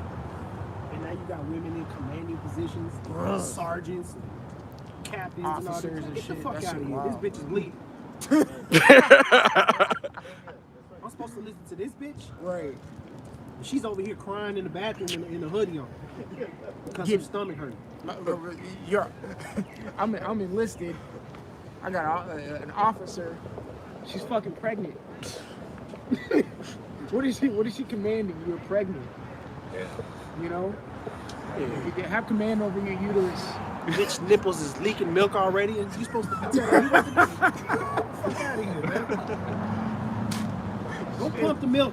Right. My brother said, get back in the kitchen, man. Right. Child is because all these women in the military just get passed around like a bad habit. They really do. They really do. Yeah. This is women anywhere. That was also on that Revelation 13. Revelation 13 and 16. Or you want me to start up? Revelation 13 and 16. And he causes all, both small and great. All people, all right, all people, because this man's mark, like I said, it's a physical thing, man. Everything we've been, hearing on the news, MasterCard made that announcement. 2030? It's like 5 years from now. Come on, man. It's so obvious of what it is, man. That article, or no, it's a tweet Ratazar put in the group where they're doing, like, Apple is investing billions of dollars into C-hip manufacturers here in the States, domestically. So, I mean, put 2 and 2 together, man. 1 plus 1 equals 2, man. It started. Mm-hmm. That's why, hey, I'm telling you, Foster Harley went in on the market lately, man. Like, we literally could be months away from it. Also, the Priest of Zion did a lesson about Saudi Arabia is having their own startup company, which I believe they're all the same. They say in the news, Saudi Arabia started a brain chip company that's rival of Neuralink. And then you got to add 2 plus 2. What was Saudi Arabia trying to do? They were trying to build them. They were trying to build like 15-minute cities. They're trying to build this line out there in the desert. So you got to add 2 plus 2 together. Oh, they're building it right now. Yeah, they stopped building. They stopped last.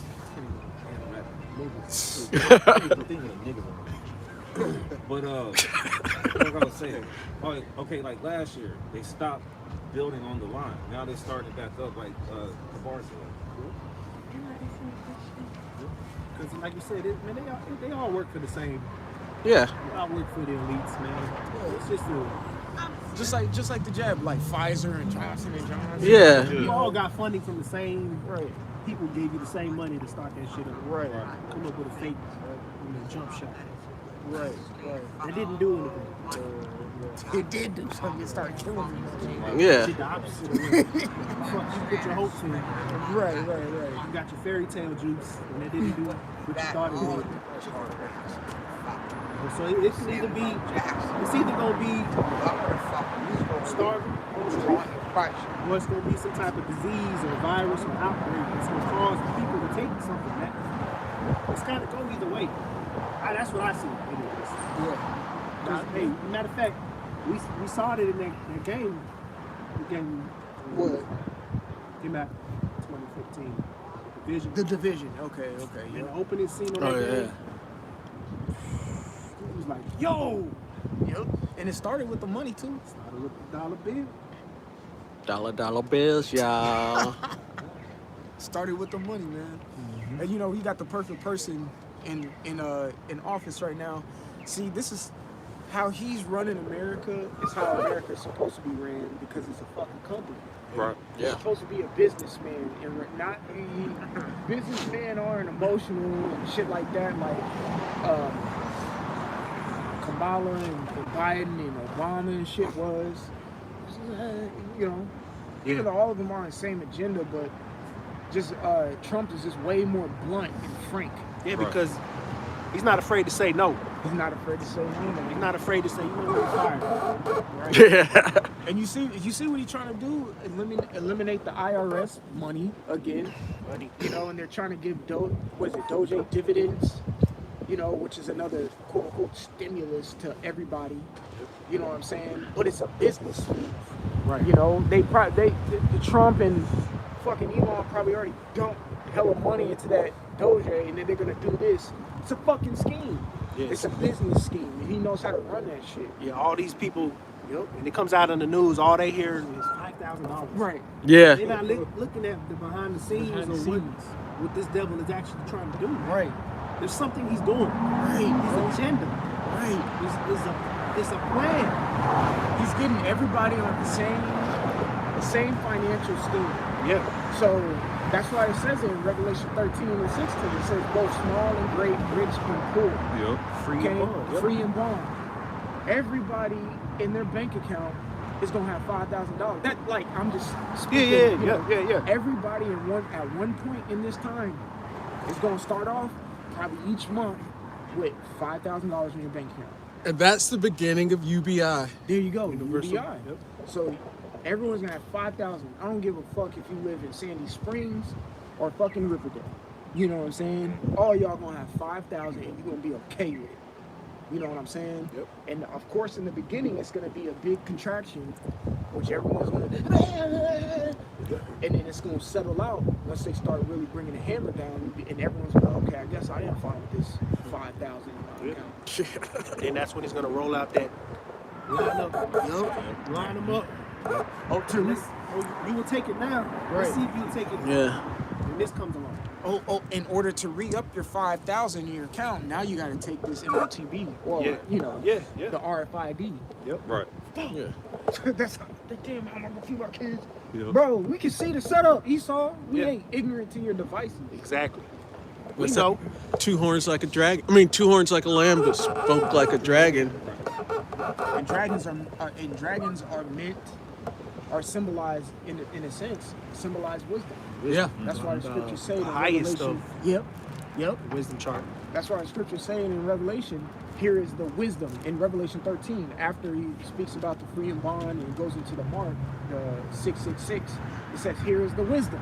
And then you break down the 666. And that's the wisdom of it. But that's the fucking dragon. That's the wisdom of the dragon. But we have wisdom of the how by Shai, which confounds the dragon. Yeah. And through that wisdom, guess what? Those that are deemed not to take it aren't going to take it. They ain't going to take it. Too. Matter of fact, let me get what you just said. You know, the elect isn't going to take it. If possible. Or and I was going to get Revelation 3 and 10. Oh, yeah. Revelation It 3. also says in Matthew 24. It says, if it were possible, he would deceive the very elect. Yep. But he can't. Right. He can't. And that's why he'll never fully fulfill his enterprise. That's right. That's why he'll never fully plus his prophecy. Right. You know, but if it were possible, like I tell you in it's the Jeremiah 31, if he can go above Oh yeah, the depths of the depths of the sea and into the space, Yep. then the Lord would dismiss us basically. Right. Roughly paraphrasing, but he can't go down that far. Limitations. He can't get past the Van Allen belt. firmament. Yeah, he can't get past that. He'll lie to you people and say he did, but fuck out of here, man. We believe in the scriptures. Right. That's right. We believe in the words of Yahweh Bashim Shai, man. That's right. Esau's a liar, man. That's He ain't right. figured it out yet. The devil is a liar. This man's a fucking liar. This is Revelation 3 and 10. Because thou hast kept the word of my patience, I also will keep thee from the hour of temptation, which shall come upon all the world. Everybody's gonna be tried by this hour. Matter of fact, get that word temptation. Exactly. Oh. Read it again.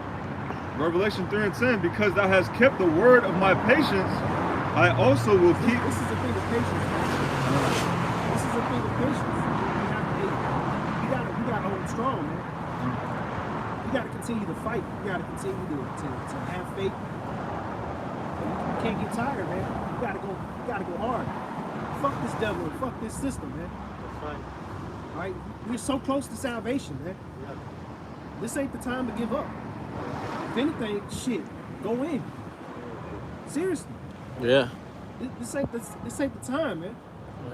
In your patience possess ye your souls. That's it, bro. Go ahead. It says, because thou hast kept the word of my patience, I also will keep thee from the hour of temptation, Yep. which shall come upon all the world to try them that dwell upon the earth. Yeah, who you gonna put your faith in? Who these people gonna, whose side they gonna choose? Who you gonna pledge your allegiance to? Right. Because the Lord's elect is gonna pledge their allegiance to Yahweh Bashim Shai. We know 2/3 of our own people are gonna choose Esau's side. Hey, the Lord tells us though.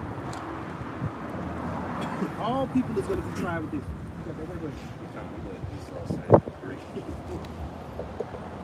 Strong's G 3986.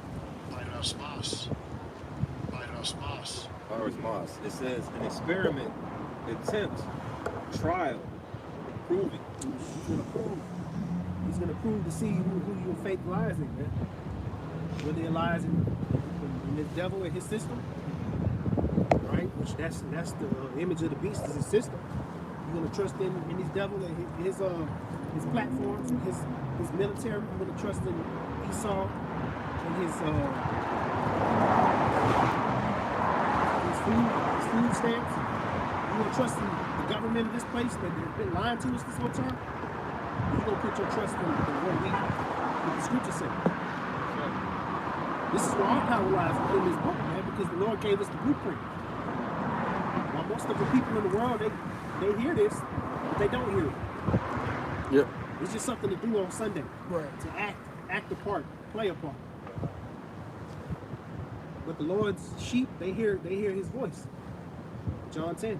I got it. Go ahead, bro. Because you said, who are you going to trust in? This is Jeremiah 17:5. Thus saith the Lord Yahweh, Ba'ashem Yahushai, cursed be the man that trusteth in man. Yeah. And make it. Cursed be the man that trusts in this fucking devil. Right. Hey, matter of fact, even of the circumcision, right? These guys that are taken away and added to the scriptures, you're gonna be cursed too. Mm-hmm. All those that follow them. You put your trust in lies, man. It says, cursed be the man that trusteth in man, and maketh flesh his arm, whose heart departeth from the Lord, Yahweh Ba'ashem Yahushai. Yeah, you listen to Creflo Dollar. He tell you everybody could be saved. World. You gonna be destroyed, man. Stop listening to that bullshit. I can't stand that. Like he was dead. Yeah, man. The Lord is preserving these guys for missiles, man. Preserving these people for judgment. Them and their daddy Esau. All right, continue with the word G3986. Powers most. It goes into what's the best definition? It says the trial of man's fidelity, integrity, virtue, constancy. It says enticement to sin, temptation, whether arising from the desires or from the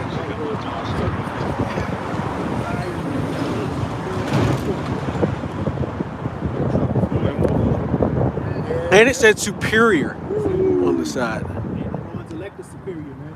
Read that last under the B category, it says the trial of man's fidelity, integrity, virtue, constancy. Under the under the B category, number 1, it says an enticement to sin, temptation, whether arising from the desires or from the outward circumstances. But if I can say, because the captain already said it, man. It said the trial of a man's fidelity, which is the trial of one's faith. You know, the captain said it clearly. Who that day's gonna show you who you really were loyal to. You know, while you have these days to, you know, the liberty. Yeah. While we have this liberty to train for, say. Yeah. You know, and understanding the scriptures, things of that nature. What I'm speaking as like the whole world, you know what I'm saying? Then he's gonna try who you were actually loyal to, you know? Yeah. As far as people will be to understanding your purpose is understanding who you're loyal to, you know? Just putting it, if that makes sense. It says an enticement to sin, temptation, whether arising from the desires. People are going to desire certain things in the near future, man. And if you're not going to, if you're not rooted in the faith of Yahweh Ba'ashem Yahushai, you're going to end up taking it. The desire to eat a fucking apple. Literally.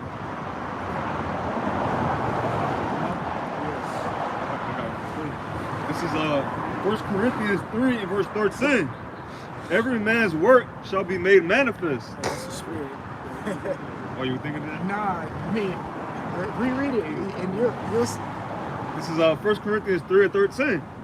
Every man's work shall be made manifest. There you go. See, we were speaking about that before I jumped up here. Oh, he We was quoted asking it on the side.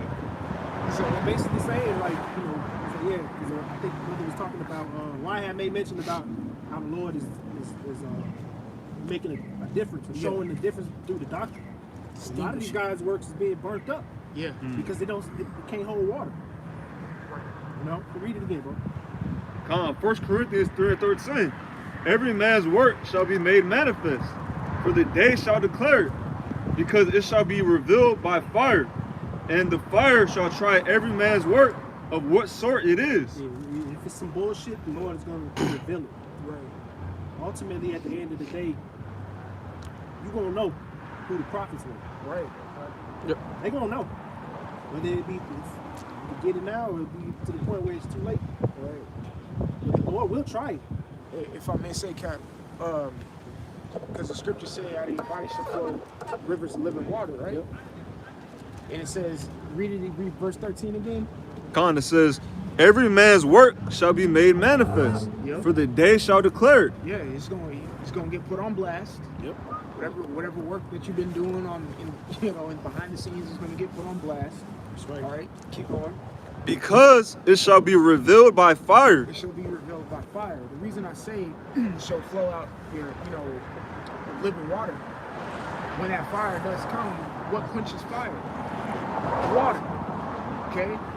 So those who really had that water in them is going to quench the tribulation that comes, and it, aka endure it. Okay. All these other people don't got the rivers of living water inside of them. So they don't have a spirit, so they're not going to be able to quench that fire. They're going to get burnt up. Literally, figuratively, metaphorically, spiritually, physically, all of that. They're going to get burnt up because they didn't have the rivers of living water flowing through them from Yahushua. Go ahead. It says, and the fire shall try every man's work of what sort it is. It's going to try you, but if you got the water, you can quench it. You can lessen the blow in a sense, because we all gonna feel it. We all gonna feel it. Everybody's gonna feel it. Everybody gonna feel it. You're not exempt. You're not exempt from the judgment.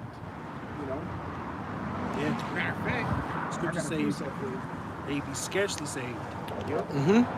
Said that they were fighting because of what was going on. That's right.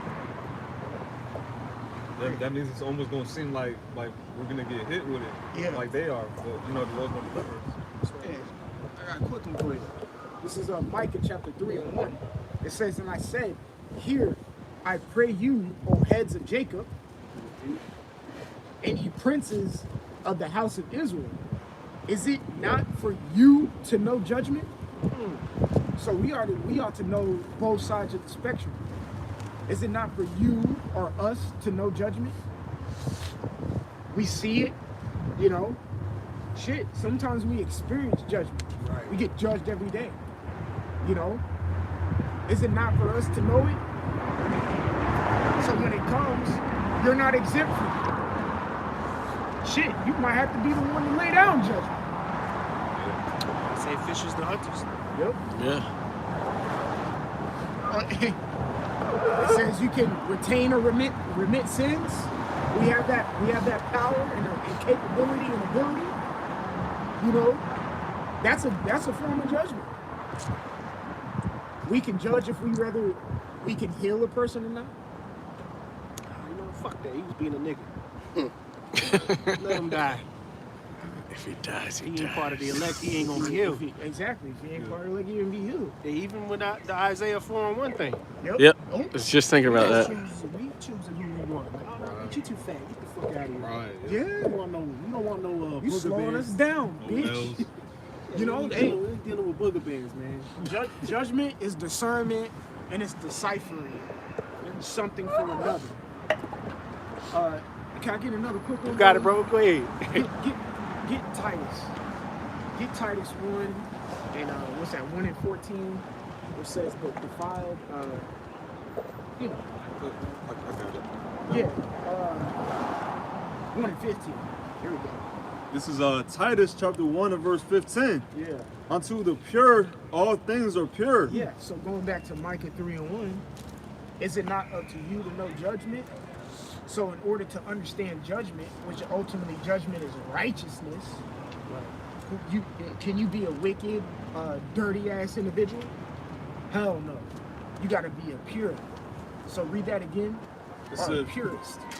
Titus 1 and 15. Yes. Unto the pure, all things are pure. Unto the pure, all things are pure.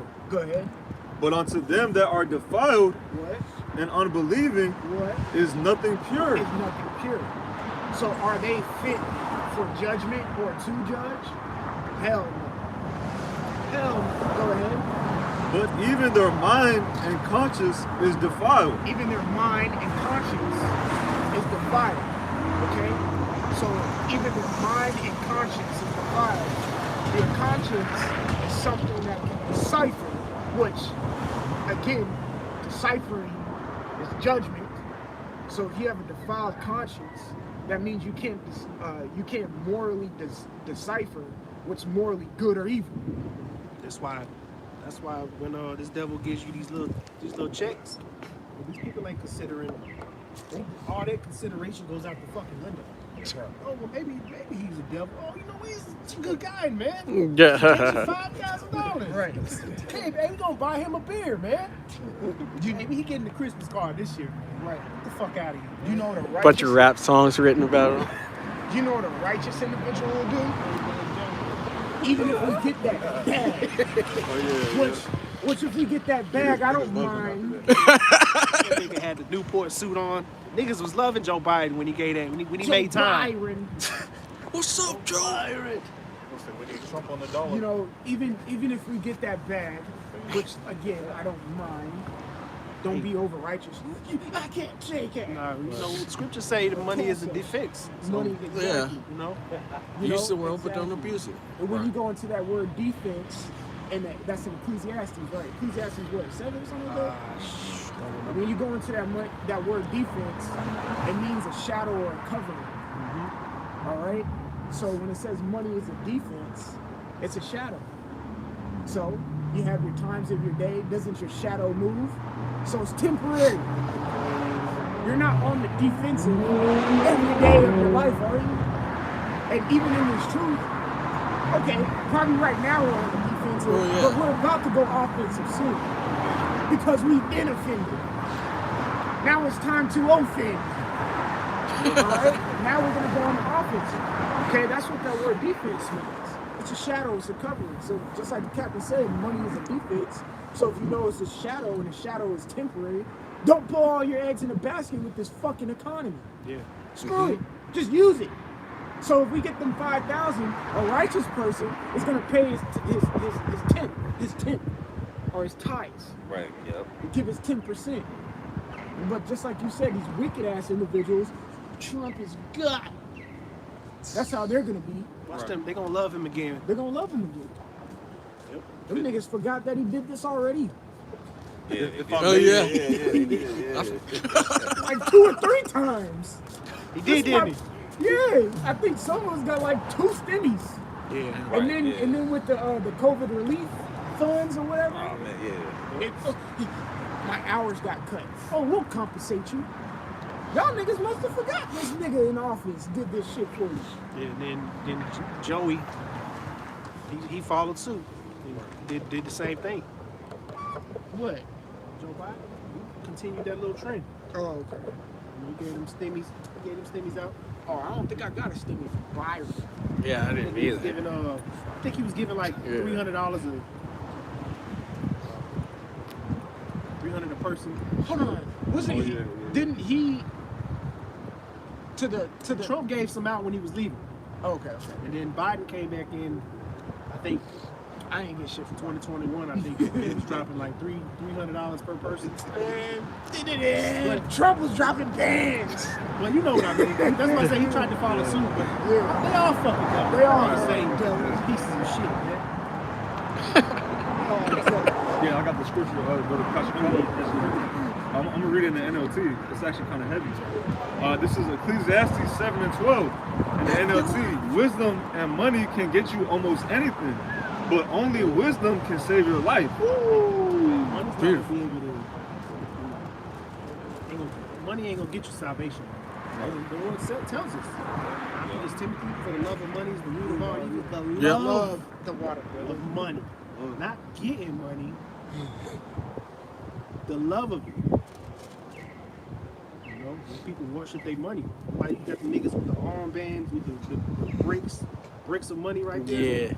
You know, flexing and shit, holding money like kids and shit. Like, man, y'all niggas is gonna take the chip, man. Yeah. Exactly. All these rappers that glorify it, they gonna be the first ones to promote it in their songs. They already know, 'cause they was promoting it. What's that guy, Slim Thug? He was telling y'all need to go ahead and get it so we can get back to normal life. Yeah. Concerts. He gonna be the main one. So, yo, get that, man. It's small and some big innovation, man. They gonna hurt. You know what I'm saying? I gotta get back to these shows, man. Makes your life better. Right.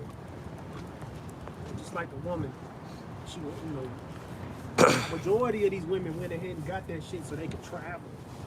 Yeah. Man, you stupid. You're not supposed to be gadding abroad anyway. But you know what? Fuck them. Fuck all these bitches, man. That's right. Read a couple more of these bitches. I'm gonna jump out a little bit. Alright, this is G3986 Power Smells, and it says at the bottom it says adversity, affliction, trouble sent by the Most High, and serving to test or prove one's character, faith, holiness. Prove one's character. See if you got some type of integrity within yourselves, man. Which most of our people don't. Their minds are too polluted with Esau's system. You know, we got little boys wanting to be little girls, grown ass men wanting to be little girls and shit. Parents. Well, I'm gonna let little Timmy decide who he is when he grows up. Yeah. Be like D Wade and let him chop his things off. I'll work. You can't have an opinion. Out here, people, you gotta think about what Esau says. The Lord ain't set us up like that, man. We ain't set up to be chopping off the stones, man. Yeah. Disqualifies you from the congregation in the first place. Esau don't teach that. You can't say that, bro. That's vile. You can't teach that. That's vile. Shut the fuck up, man. Right. I hope the Lord put an angel put a foot in your ass. I got on the floor here. Heathen. I hope. I'm gonna let that be because we don't know. I got one. Go ahead, real quick. It's the book of Isaiah 32 and verse 5. The vile person shall no more be called liberal, nor the churl said to be bountiful. Yeah, the word churl goes into scoundrel. When you look into it a little more, it says nigger. Yeah. When we're speaking about the real nigger out here, it's fucking Esau, man. Right. He's the real devil out here. The audacity for him to bring up, talk about we're racist. Nigga, please. Fucking scouts. That's the only answer for you is slavery. Like, Argument done. we're gonna go back to that. Captivity. He that leadeth into captivity shall go into captivity, man. That's the only remedy besides a missile. Besides, burning you up. Lord says some of y'all gonna burn, some of y'all going directly in the hardcore bondage just like we were. That's right. This is on what that brother I now read about. So like about the Lord, testing us. That word, I believe it was temptation, right? Yeah, temptation. This is Jeremiah 17:10. It says, I, the Lord, Yahweh, Ba'ashem Yahushai, search the heart, which is your mind. I try the reins, even to give every man according to his ways and according to the fruit of his doings. Right, so the Lord in that day, in the hour of temptation, he's going to try, what everyone has been up to. Have you been serving Yahweh Ba'ashem Yahushai, or have you been serving the flesh? The Lord is going to put everyone on earth to that test in that day. All right, and only the elect is going to pass it. They say, going back to Revelation 13, free your bond. All right? People are going to have to be tempted with that. All right, the Karagas, man. All right, that's what the MOTB is. All right, in Esau's terminology, a digital mark. Digital digital all, Yeah. micro RFID, which is a radio frequency identification. And we've seen it. He puts it in his movies. All over his movies. Yep. Man. It's crazy, like when you go back and watch a lot of these older movies. Damn, this nigga had this shit. It was some movie with Will Smith. No, was it Will Smith? It was some movie. And I was like, I had seen it before, but then you watch it, like, damn, this we had a chip in it. So he's been, putting it in the minds of the people. Now we're about to witness it. We're already seeing the setup, the infrastructure. It's already there. It's in play. That's why you go to tap your phone. Yep. Put your phone up to the counter. Your palm pay. Palm pay. You got some of these stores. I know there's some of these Whole Foods, Amazon stores, 7-Eleven. I think there's one in Texas. 7-Eleven that you can go in there. There's no cashier. Which their stores, Yeah. they're popping up more and more frequently. Right? They're here. I mean, like I said, it's very simple to understand if the Lord is working with it. Right. But hey, that's what it is. I got one precept. I'm gonna read this and then I'm gonna get in. Since we mentioned judgment, we're speaking about judgment. This is Psalms 147 and verse 19. It says, He showeth His word unto Jacob, His statutes and His judgments unto Israel. He hath not dealt so with any nation. As for His judgments, they have not known them. See? So just adding to what you were saying, these other nations, they don't know. But we're going to be the ones that judge this earth. Right. In righteousness. That's right. Mm-hmm. That's why we have to know about the evil now. Right. So when we get up there and we're running this thing, we're going to run it right. We're going to have to get on these fucking evils, man. They're going to have to learn our ways. Thus saith the Bible. This is what the scripture says. It says, praise ye the Lord, Yahweh Bashem Harushai. So with that, I'm going to jump down and get in.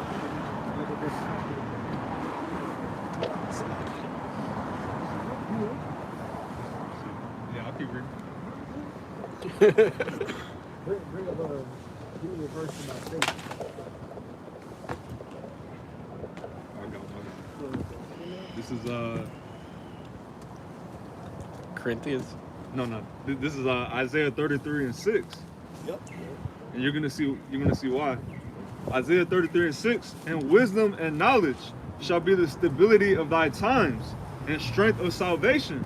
The fear of Yahweh Bashem Yahushai is his treasure. And then when you go to that word stability in the Hebrew, it's Amawana. Go ahead. Oh, No, because that word yeah. Con. This is it says firmness, fidelity, steadfastness. goes that word Yeah. fidelity again. Go ahead. Steadiness. And then when you go to the root word, which is it's one. It says faithfulness, trusting, faithful, trusty.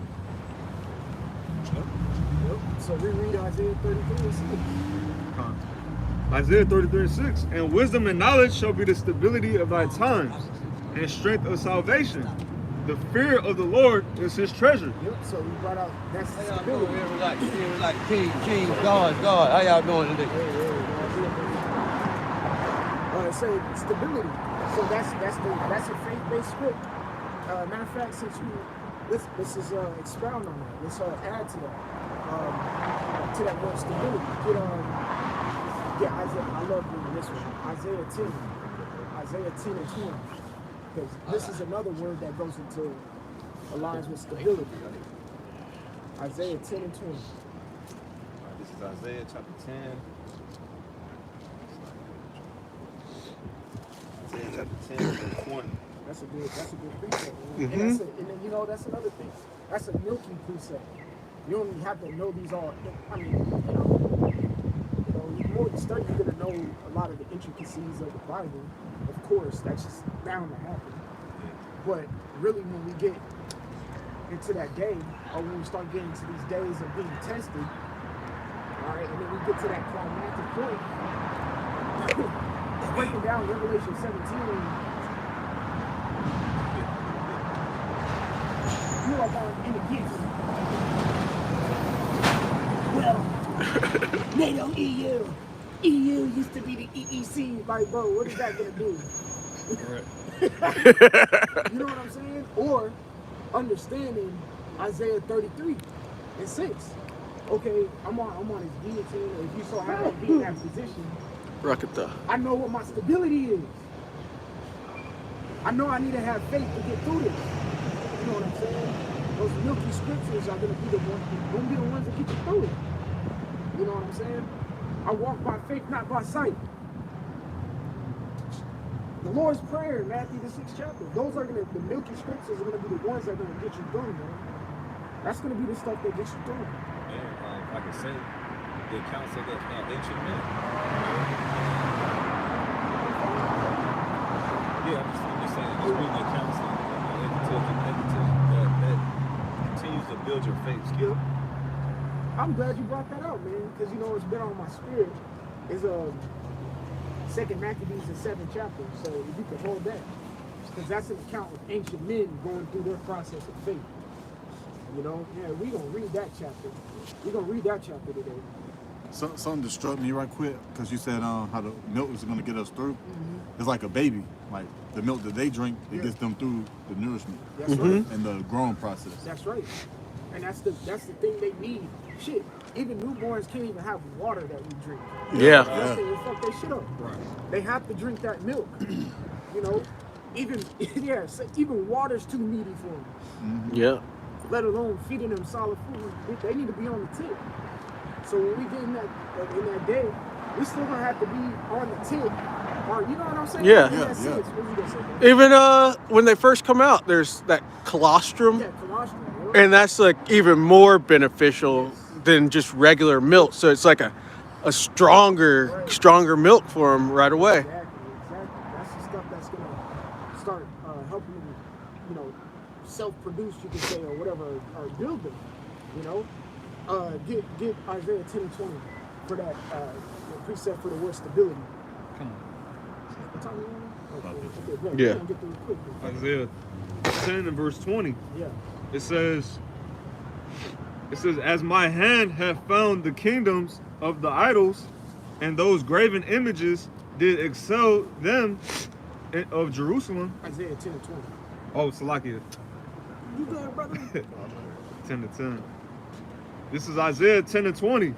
And it shall come to pass in that day that the remnant of Israel and such as are escaped of the house of Jacob. All right, so the remnant of Israel, so that knows there's only a particular set few of these people on the sign. When it's the elect. Right. That's what that's saying. Let thy speech be short, comprehending much in few words. Go ahead. It says, shall no more again stay upon him that smote them. There goes that word stay, which goes into the word stability. The word stay is like a crutch. All right. So when you go into that word stay in this particular verse, it means to lean upon. So it says what again? It says from the top. Yeah, go from the top. It says, and it shall come to pass in that day that the remnant of Israel and such as are escaped of the house of Jacob. Escape. When you go into that word escape there in that verse, it means to be delivered. So we're not escaping; we're being delivered. Go ahead. Shall no more again stay upon him that smote them. Yeah, so we're no longer going to be leaning upon Esau, the one who is smiting us, which the word smite means to kill.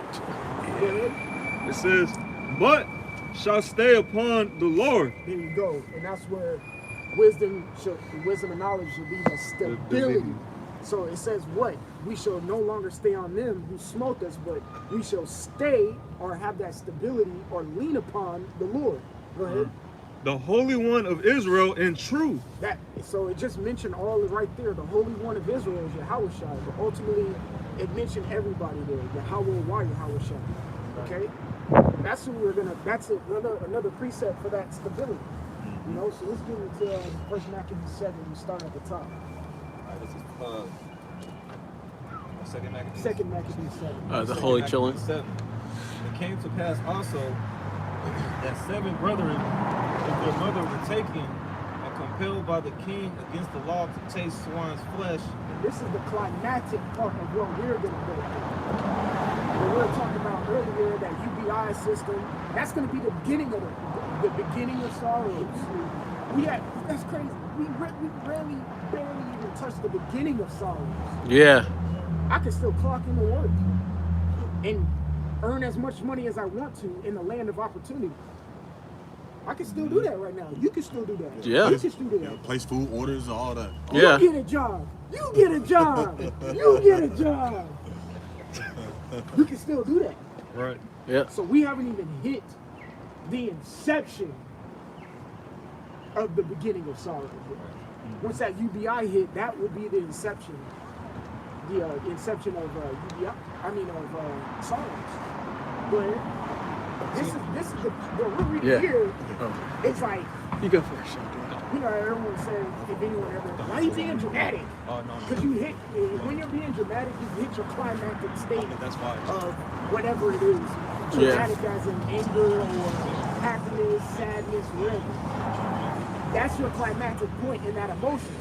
This is the climactic point of what's actually going to happen in that, when we say in that day, like in that day, like in that fucking Will Smith dystopia movie in that day shit. You know what I'm saying? What was the name of it? I Am Legend type shit. That's the climactic point. It really was. I mean, in that movie, that was the die down. Because the climactic point happened, it showed what happened, and boom, shit exploded, and the helicopters flying, people sick, trying to get you know, see hooked up and shit like that. Yeah. We haven't experienced that yet. This is like, y'all get what I'm trying to say. So this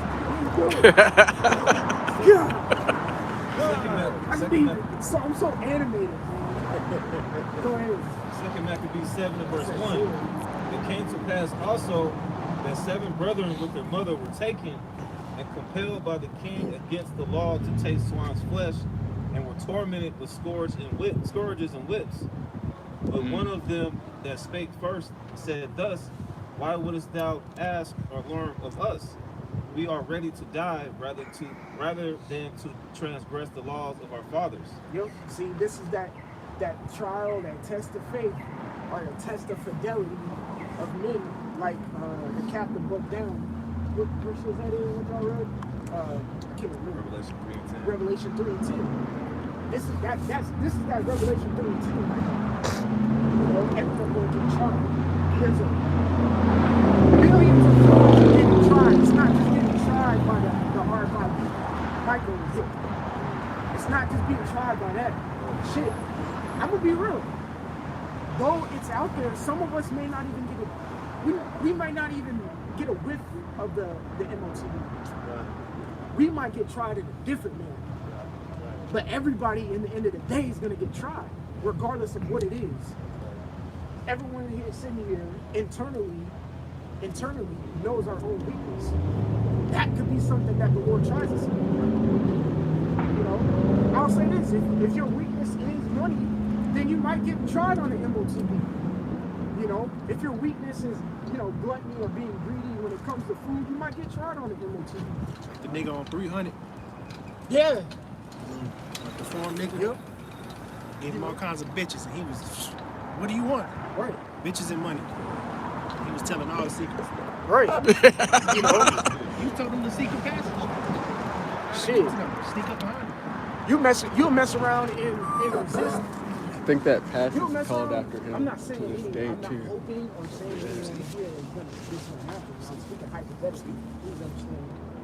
So you know, you could resist the MOTB and fuck up on a woman, and that gets you a mission because you ruined your integrity and your faith in the Lord, or you know, off of a materialistic item. You could have resisted it. You know? So, Can I ask If I'm not, if my weakness isn't money, what if my weakness is my children? Same thing. Talk about my children in front of me? Hell yeah. Esau, This is gonna go into that. Esau put that Yeah. toolie on your kids and be like, hey, Take it. Because it read verse 1 again. Second Maccabees 7:1. It came to pass also that 7 brethren with their mother would take it. All right, it says 7 brethren with their mother yeah. would take it. So do you think she was being tried by her children? And she was the last one to go. Yep. She was the last one to go. So you think that's a woman?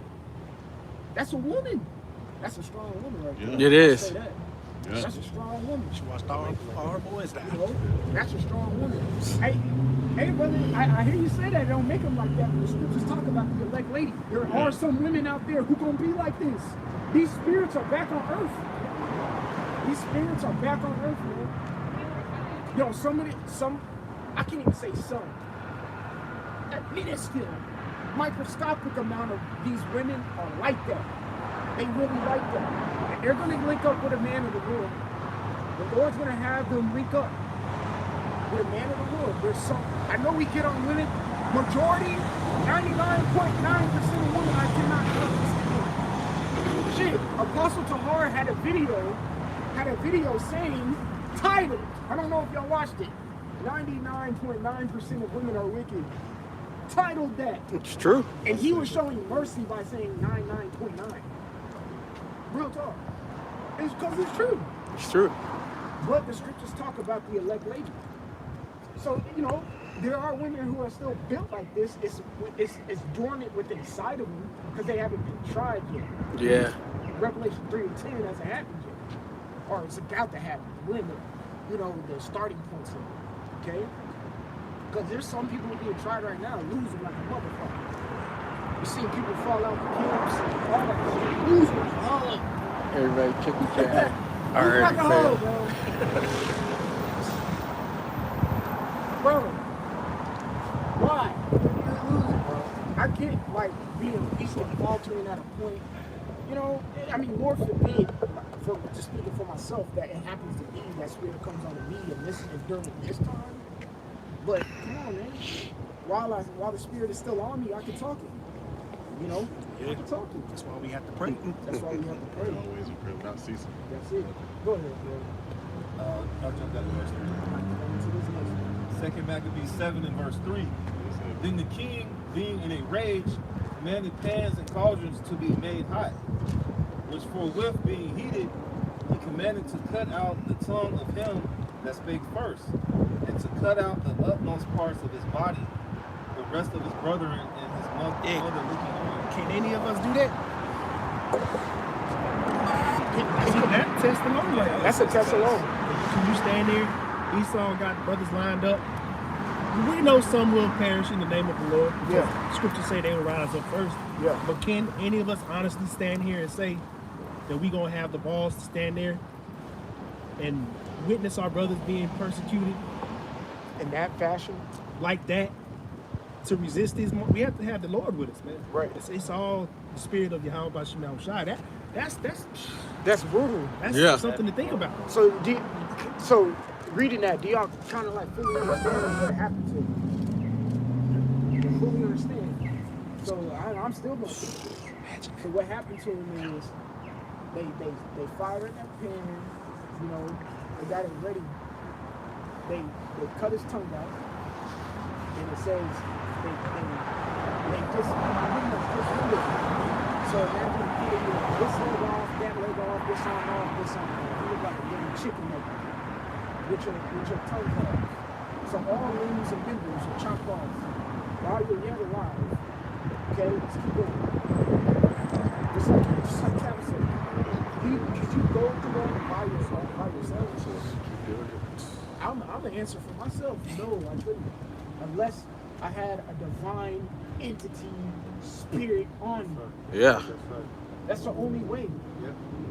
Can you yourself resist the MOTE? No, you can't. You got to rely which we went on when Kabar was here, which we went into. Stay upon the little thing. Go ahead. 1 Corinthians 10 and 13.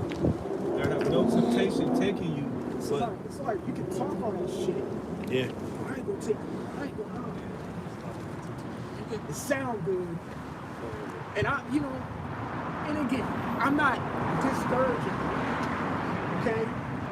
Sometimes you gotta hype yourself up. You really do. Like, yeah, I ain't taking it. Lord's will. You see what I'm saying? Lord's will. Because the Lord's going to choose who's going to take it or not. That's, again, we went through the wheats and the tares when that brother just walked up. But when we were up here, okay, the Lord deciphers, because he's the judge. Yeah. He deciphers. It's going to sift all the way up to the moment we get beamed up on a chariot. He's going to be sifting all the way there. Yeah.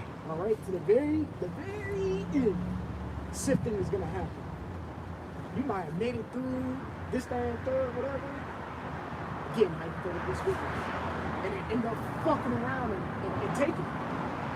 Because there's a little bit of doubt in you. A little leaven up the whole lump.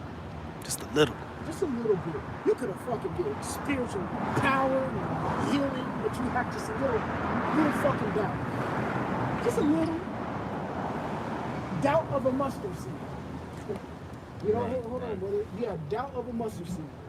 You know, and now you done fucked it up. And then now your crown, you let your crown get away. Keep going on your precept, bro. 1 Corinthians 10 and 13. There have no temptation taking you but such as is common to man, but the Most High is faithful, who will not suffer you to be tempted above that ye are able, but will with the temptation also make a way to escape. If he chooses you. If he chooses you. Because he's not going to make a way for everybody to escape. Just like we read in Isaiah 10 and 20. He escaped, meaning delivered. Is everyone going to be delivered? Fuck no. 2/3 of these people on the sign ain't gonna make it. So if he chooses, okay? Matter of fact, start at the top again with that precept. If he chooses you, go ahead. 1 Corinthians 10 and 13. There have no temptation taking you but such as is common to man. For those he didn't choose, there is a temptation that will take you. That is going to be common to me. Because a lot of people are going to be taken by this temptation. And it's going to be common. Man, I got it. I got this again. Yeah, see like this that. fucking grievous sore on my hand? It's going to look common. You see this grievous sore that's flowing down to my eyeball, going into my eye socket, looking fucking like the hills have eyes. God damn. Looking fucking weird. Like a mutant. It's gonna be common. Like, oh, he took it. He took it. She took it. At the shots. Like the shots. But that little boy took it. You know, off the dumbassness of his parents. You know, there is gonna be a temptation that the Lord is not gonna keep a lot of these motherfuckers from. Like, we have to be praying and understand that in order to overcome that temptation, we have to stay on. We have to lean on the Lord, man. Go ahead, man. See on it says, there have no temptation taking you but such as is common to man. Yeah. But the Most High is faithful, Yep. who will not suffer you to be tempted above that ye are able. To the ones who are true, pure, and who he chooses. Go ahead. See on it says, but will with the temptation also make a way to escape. For the ones who are pure and who he chooses. Go ahead. That you may be able to bear it. That you may be able to bear it. That's the endurance. Everybody ain't got any fucking endurance. Shit. People they don't got physical endurance. Motherfuckers in this planet Earth, believe it or not, and it's easy to believe, haven't fasted a fucking day in their life. Like, purposely fasting. Yeah, the only time a lot of these people don't eat is when they sleeping. When they sleeping.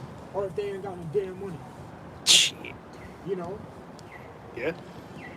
then they fast, but it's not because they're choosing to fast for a spiritual reason.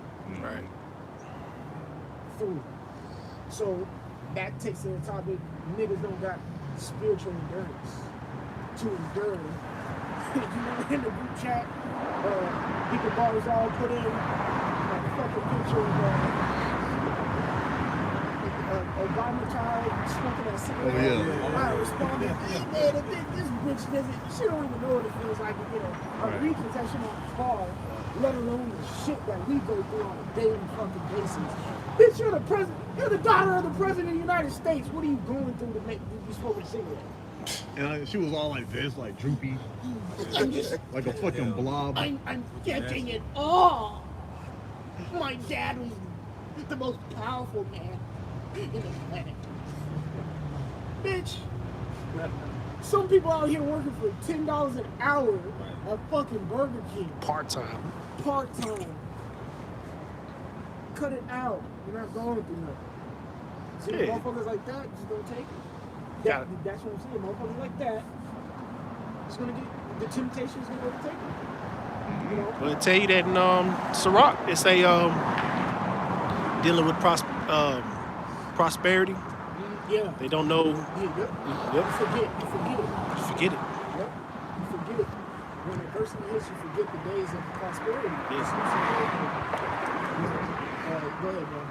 Con, this is Psalms 104 and verse 4. And it read, keep me, O Lord, from the hands of the wicked. And that word keeping, in Hebrew is Shema. All right? So keep me. And it says in the what? It says, preserve me from the violent man. Preserve me from the violent men. These Edomites, well, all these other heathens. Because these NATO EU forces are going to come and invade America. We're going to have some of these slanted-eyed dragon slayers.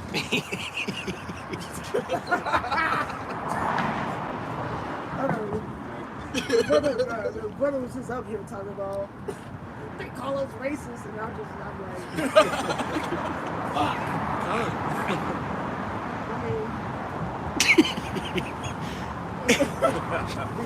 you're the snake-ass niggas. Yeah, the last samurai. The last samurai motherfuckers. Oh, rush hour ass niggas. You know, be coming up here destroying shit. Right. With their fried rice, Eating ass. their lo mein noodle weapons. Right. Okay? Yes. I'm the hard word. Yes. Alright, go ahead. Kind of continuing on. It says, verse 4, keep me, O Lord, Yahweh, from the hands of the wicked. Preserve me from the violent man who have purpose to overthrow my goings. We have purpose to overthrow my goings, man. Alright, but keep us from that. The violent man is the one who's going to bring a lot of these temptations. He was set up to do so. It says, the proud have hid a snare for me, and cords. They have spread a net by the wayside. Hey, that's crazy. You know, because this is a song, right? Yes. You know, a lot of these songs are speaking about our own people. Oh, yeah. You know, really our own people are divided in. A lot of these songs that David is speaking about, because you got to understand, a lot of these songs came when he was running away from Saul, which was his own people. You know? So you read Psalm 109. That's speaking about Jake, but you can apply it to Esau. Shit, even this, you can apply it to Esau, but really, man, that's speaking about Jake, man. Jake is the violent man. You see what's happening in the zoos and shit, black and black crime and shit like that. Jake is the violent man against his own. You see what these Israelites be doing to their own people? Sending heads to the orphanage and shit. Because you a trick, you know, about it. You can expect They're liars. definitely the weak. Yeah, that's too Very crazy. Absolutely. You know, really, King David is talking about the Israelites, but you can apply this to Edomites, the violent Esau. I think there's a word for that.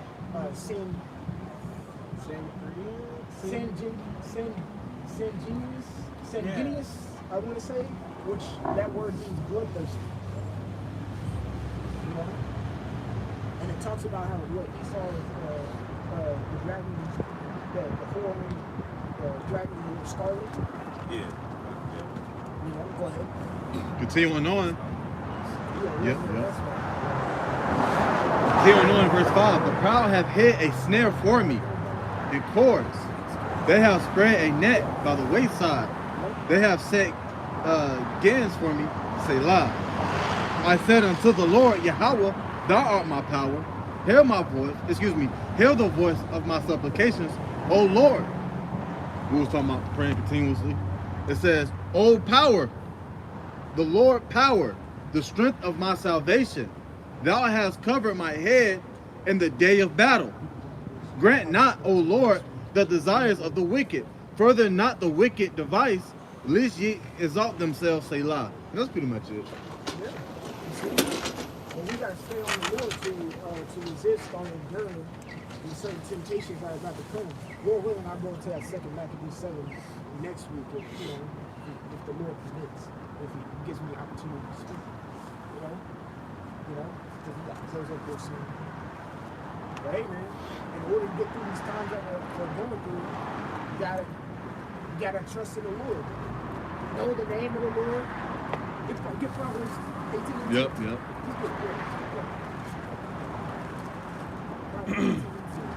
This is Proverbs 18 and verse 10. And it reads, the name of the Lord Yahweh is a strong tower. The righteous runneth into it, and it is safe. Yeah, see, that's the importance of knowing the name of the Lord. Get Romans 10 and 13. Con. This is the book of Romans, chapter 3. 10. Oh, so like it. 10 and 1 again. Romans 10 and 13. This is Romans chapter 10 and verse 13, and it reads, for whosoever shall call upon the name of the Lord shall be saved. Yep, and we'll end it off with that script right there. So whoever calls upon the name of the Lord shall be saved. You can go into that word whosoever. It's a very distinct means who, what, which. Distinguish who can call upon the name of the Lord in order to be saved. That's right, yeah. So Lord, in this camp day, is edifying, we pick out blue out of prisons too. Yahweh, Hashem, Yahushai, Hashem, Makadosh. Go behind the city of apostles and others, great millstone, rule and teach well, precepts, salutations, and 1144. Shalom. Shalom.